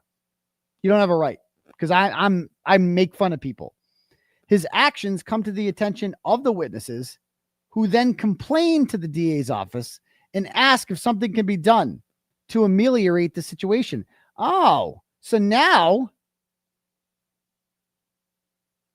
we know what these messages are about. He's given us some context clues, guys, that we didn't have before. So apparently these messages, a lot of them are various people complaining to the DA's office.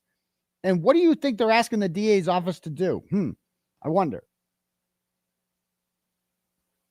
Those statements, while often saying nothing about the facts in the indictments before the court, arguably inform the Commonwealth of subsequent bad acts of Kearney's. So basically they're complaining about me to the DA's office and often express bias or prejudice against the defendant and therefore are discoverable. Bias against Kearney is the least difficult thing the defense has to prove. Why would the witnesses not loathe Kearney given his treatment of them? Is he making our case for him, making his case for us? And why would they not freely admit to doing so? Ironically, the credibility of the witnesses and their potential bias does not loom large as a factor in most of the indictments before this court. The Commonwealth's evidence is largely based on Kearney's own statements and actions, lovingly recorded and broadcast by him for the world to see. The videos speak for themselves. What does any of this has to do with the Proctor messages? There could be no serious dispute as to his actions, where they are, as he claims, mere First Amendment free speech. As a witness's communications with the DA's office, many doubtless written in the mistaken belief that they would not be turned over to the defense. Why? As they come to my attention, they provide him with a roadmap as to which of his attacks have caused the most pain. I mean, too bad. I mean, yes, like I have seen in these messages them complaining about like, oh, he's doing this. He's hurting my feelings. He's saying this about me. Yeah, like clearly a lot of the messages are like that. He said this, go arrest him. Go charge him. They do it all the fucking time. That's what a lot of these messages are. Them complaining to the DA that I should be arrested for shit.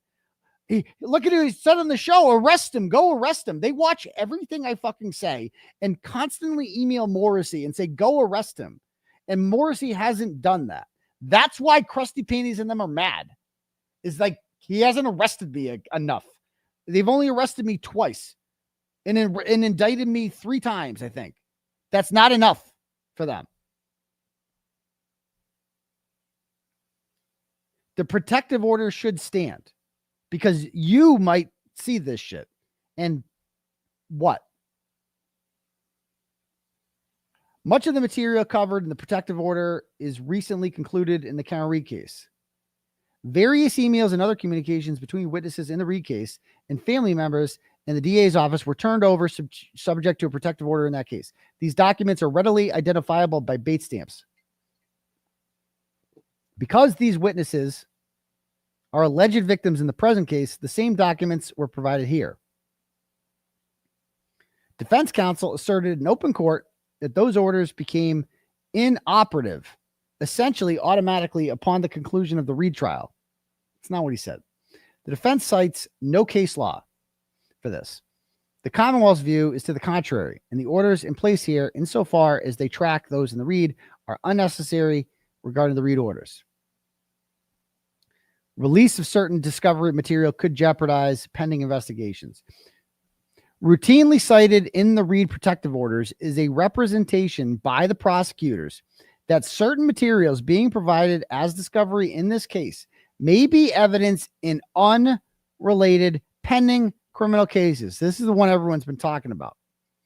This language has been duplicated in the Kearney protective orders. Undersigned counsel, as a special prosecutor, unlike all but one of the prosecutors assigned the Read case, that would be Brennan, cannot claim familiarity with other cases being prosecuted by the DA's office. However, Cosgrove can attest that some of the discovery turned over bears on an ongoing investigation in which he is involved. So he's saying that I should not be allowed, that the public shouldn't be allowed to look over this stuff because there's an ongoing investigation. Newsflash, there's no ongoing investigation. There's none. This is just something they say to try to prevent you from, this is just his excuse for unimpounding the messages. He's like, no, ongoing investigation. This is what they always say. Oh, there's more charges. There's another grand jury coming up. They already tried to indict us on conspiracy to commit witness intimidation charges. There's nothing. They have our phones. There's nothing. And by the way, did you see they tried to prevent Karen Read from turning her phones over? They're trying to, Cosgrove is trying not to give the phones back that they took on in January of 2024. Now think about this for a moment. I'm indicted on December 22nd, 2024. Right? Then I go to jail a couple days later. So I don't have my phone. Karen Read has her house basically rants. Brian Tully comes to her house while I'm in jail in January of 2024. I apologize. December 22nd, 2023, I'm indicted. And then in January of 2024, they take Karen Read's phone. So if you do the math there, that leaves almost no days in which me and Karen Read could communicate on the phone. So there's nothing to find. Me and Karen Read never conspired to commit witness intimidation ever.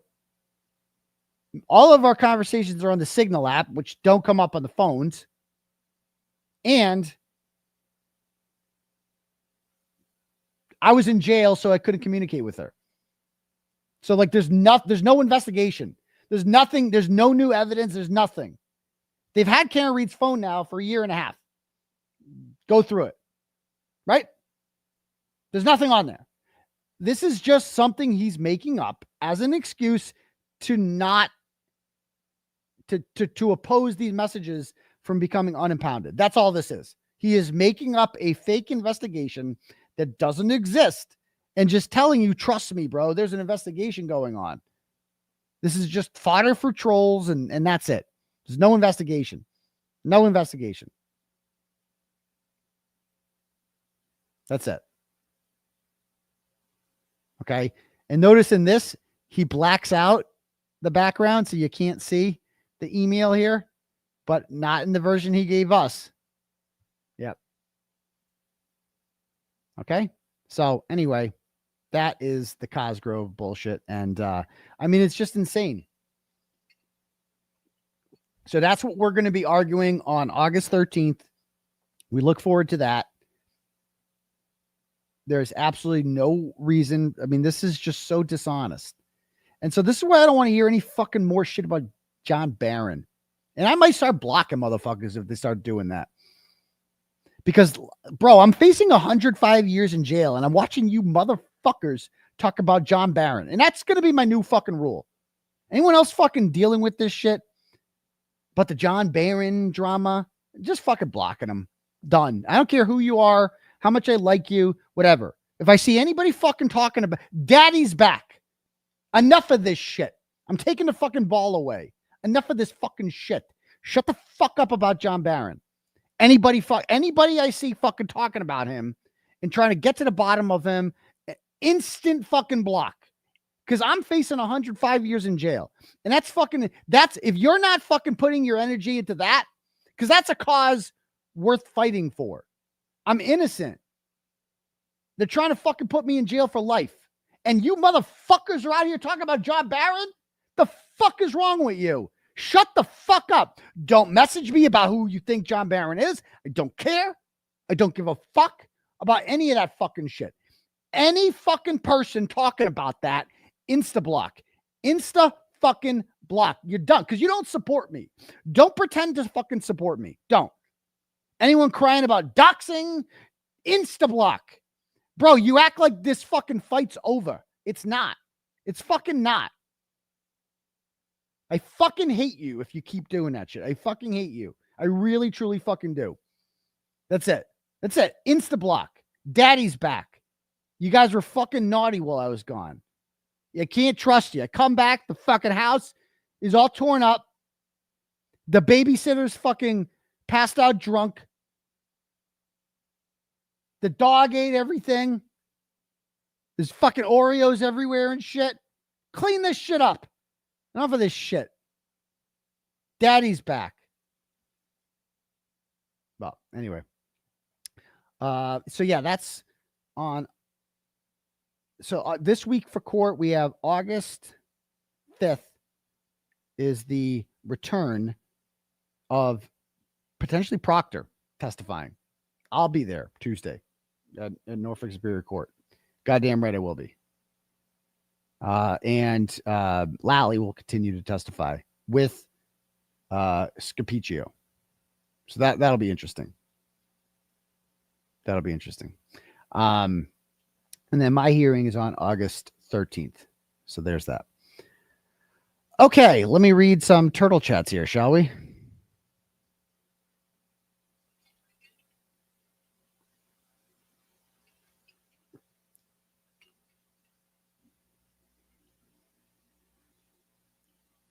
Because it's getting late. First show back. Okay.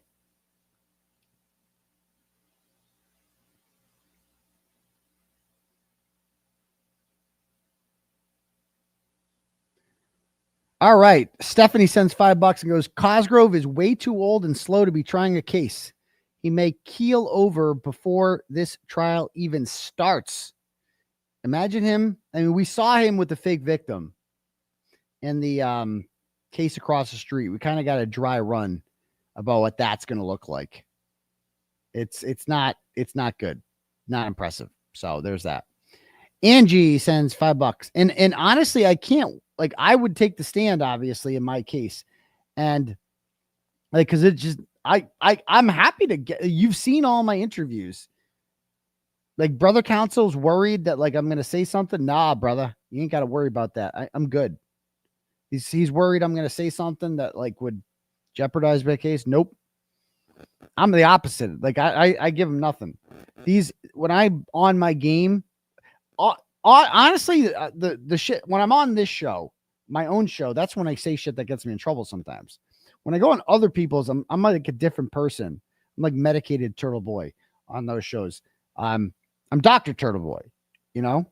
I'm a Timothy Kearney, and I go on those shows and I explain my rationale for what I did, everything. And when I passionately describe what I did, I'm like, yeah, okay, yeah, I'm happy to talk about it. I'm happy to talk about. So what did you mean when you said that you can't go out in public? Well, I was saying that. Well, what do you mean life is normal is over?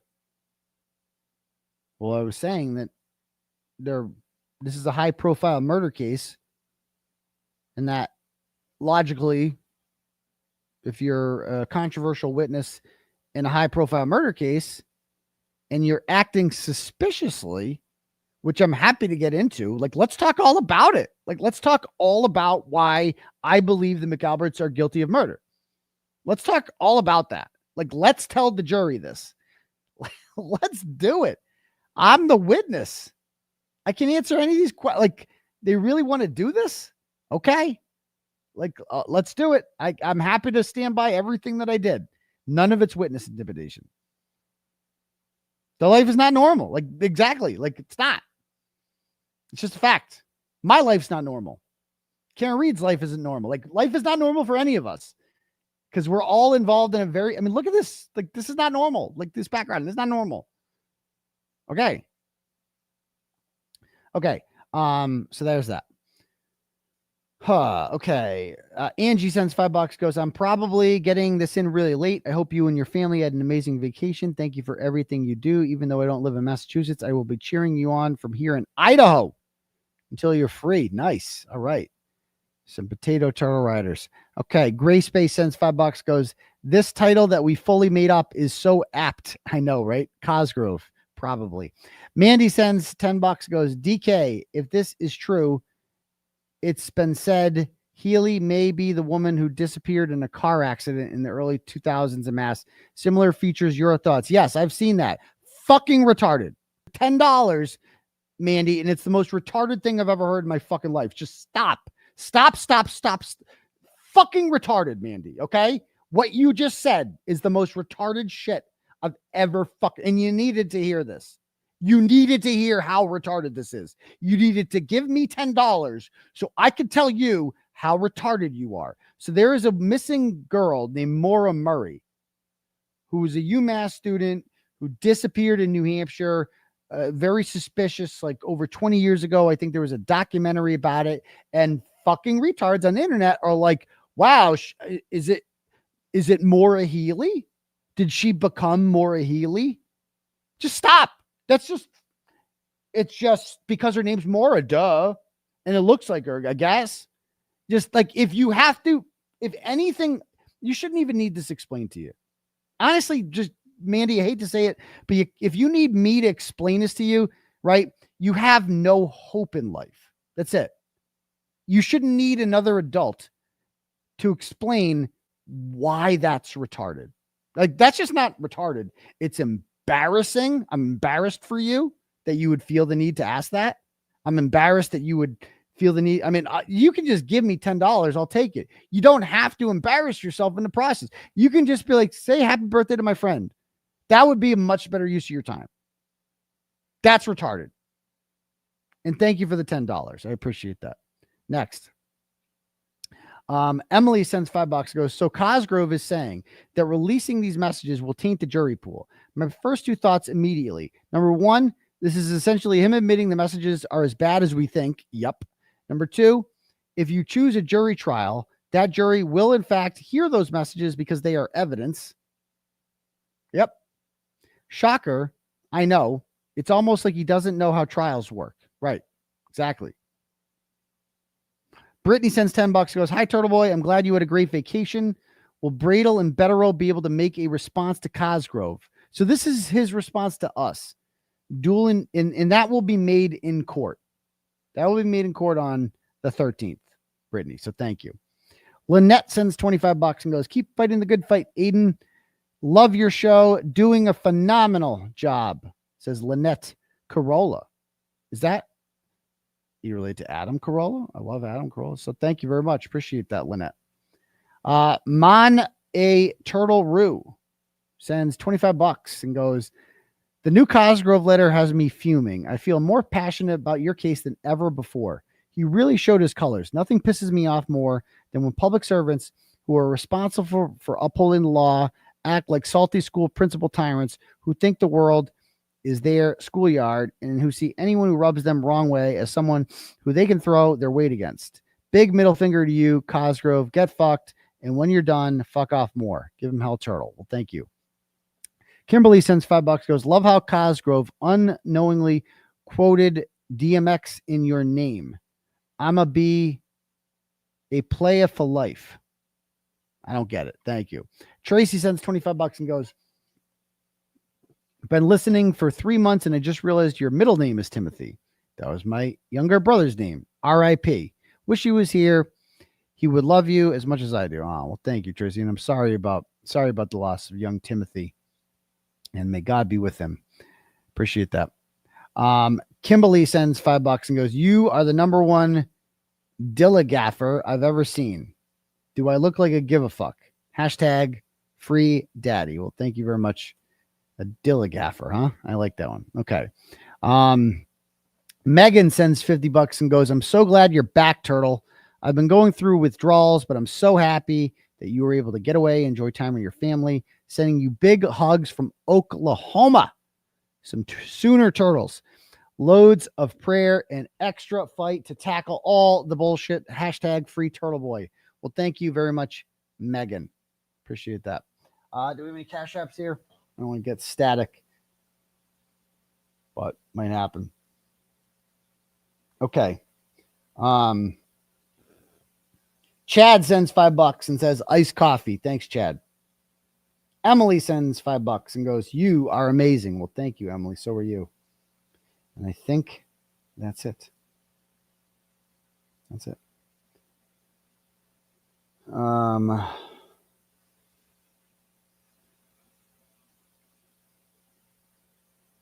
Okay. All right. Let me just refresh the turtle chats. Oh, cool. We're good. All right. Anyone else got anything to say? Good show. First, anybody, any questions? Anything you want to talk about? It's good first show back. Youngest, tell the truth. Baron seems obsessive. Baron loves me. I mean, look, Baron retweeted, said great things about me, bro. So there's that. He loved me.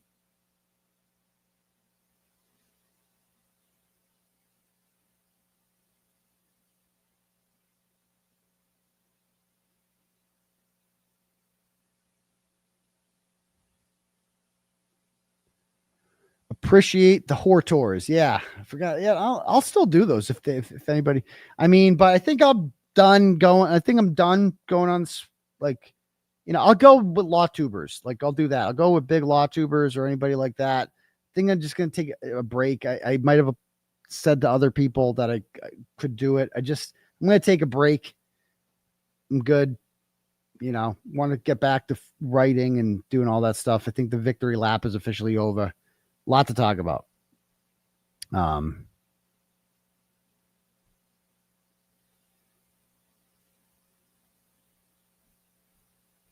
thank you, Heather. I appreciate it. I'm glad you liked my rants. It just needs to stop.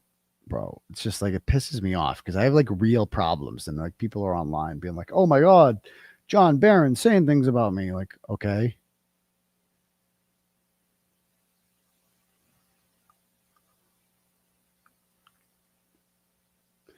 I mean, remember, didn't lawyer, say he would do an interview with me after the trial? I think I got to follow up with him on that. I think we got to talk. And I want to go on brother council. Ratchet Madness is coming this week. I already got the bracket set up. We're good.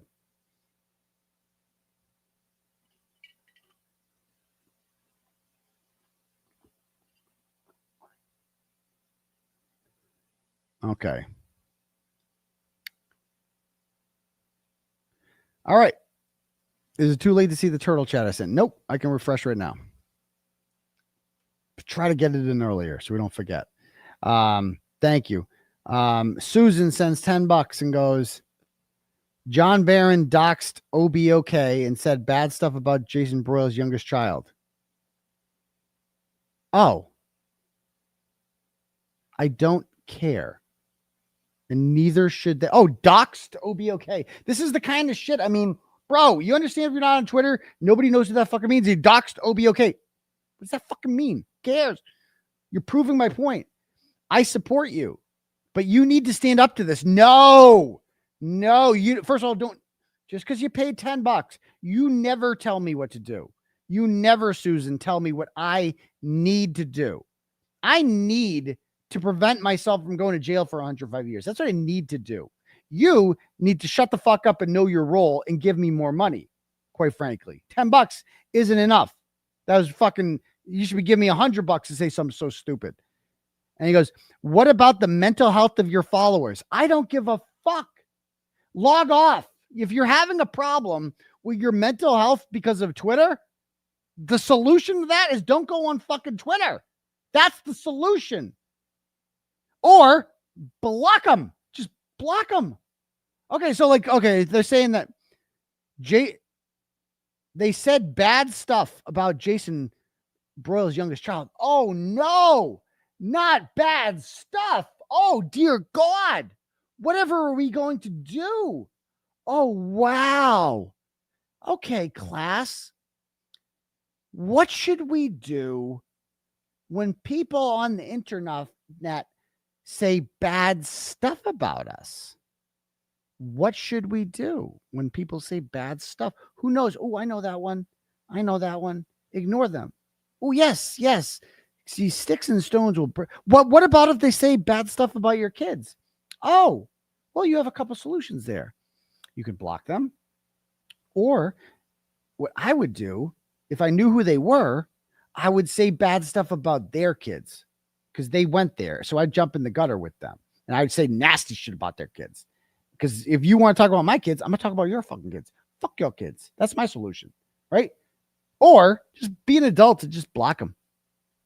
Just move on with your life and don't care. Like, seriously, Susan. And this is what I'm talking about. People actually think like this. There's actually people out there who are like, what about the mental health of your followers? Yeah, if you're right. If you are that bothered by internet shit, you have serious mental health issues. You need to see a therapist. You should just get off. You should stop watching my show because that's bad for you, right? You should stop going on Twitter because that's bad for you. And you should see a shrink immediately. Kerry also told people to unalive themselves. It's not fair. I can't tell if you're serious or this is a joke. I can't tell. Kerry, who the fuck is Kerry? Like, I'm supposed to know who Kerry is. Who the fuck is Kerry? I'm Turtleboy, for fuck's sake. I have 150,000 followers. Think I know who every fucking person is who gets involved in online drama? I don't know these people in real life. Okay? It has to be. This is a joke, right? I'm being trolled. Okay. I'm going to pretend it's a troll. Okay. Kimberly sends $5. He goes, you don't know DMX? Damn, I'm disappointed. Of course I know DMX. Talk about Kim. Julia sends $10. Goes, happy birthday, Julia, aka me. Thanks for a great show. That's how it's done right there, Julia. What's today? Today's August 2nd. Happy birthday, August 2nd. There you go. Next up, Christy sends $10 and goes, again, aren't all of Cosgrove's arguments for a civil courtroom? I would say they're not even for that. But yes, you're right. None of this sounds illegal. Raider Kev Meacham sends $5, goes, I ate all the Oreos and we're all out of red Solo cups. Welcome back. Well, thank you, Raider Kev. Anyone else?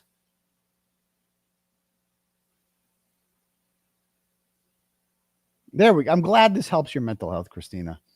I'm glad this helps. I feel like donating to get shaded is the new flex. You might be onto something there. I mean, I was pretty happy judgmental for the most part.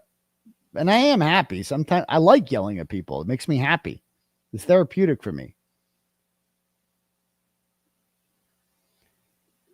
They're afraid. I'm afraid, Turtleboy. Somebody said I wasn't funny. I'm afraid they're going to dox my kid. Bro, there's going to be semen everywhere. What? That's what you got to watch out for the semen on the kids. Watch out for that.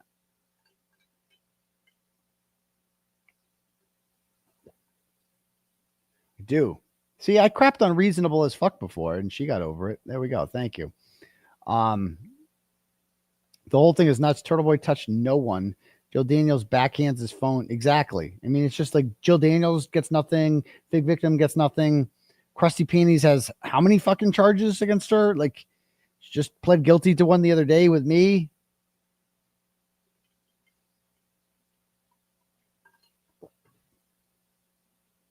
One of the fake nonprofit running DCF moms that you took to court got married tonight next door to me. Oh, God. I can imagine what that's like. Yes, there's just semen everywhere, bro. There could be a lot worse. That had to be a joke, right? That was a joke. Yeah, you know, you're right. I should do a shaming app where you just pay me to shame you. I would love that. Like, dude, you are such... It's like a roast.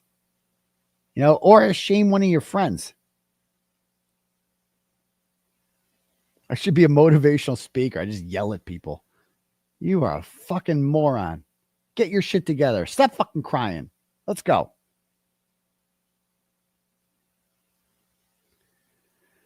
All right. Anyway, I am going to call it a night, guys, but I love all you fine people, and you guys take it easy. And don't forget, I'm glad to be back. All right. And we'll see everybody on Tuesday night, right? That's the day of the next Proctor hearing. So maybe we'll see you in court that day. All right. Peace to your bum crease and brush your teeth. Oh, and I'm trying to get this monetized. I didn't do the opening song with the Higgy one, because that's like copyright.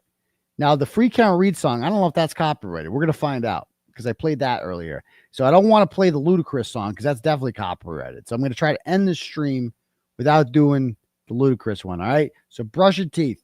Peace to your bum crease, turtles. It calls for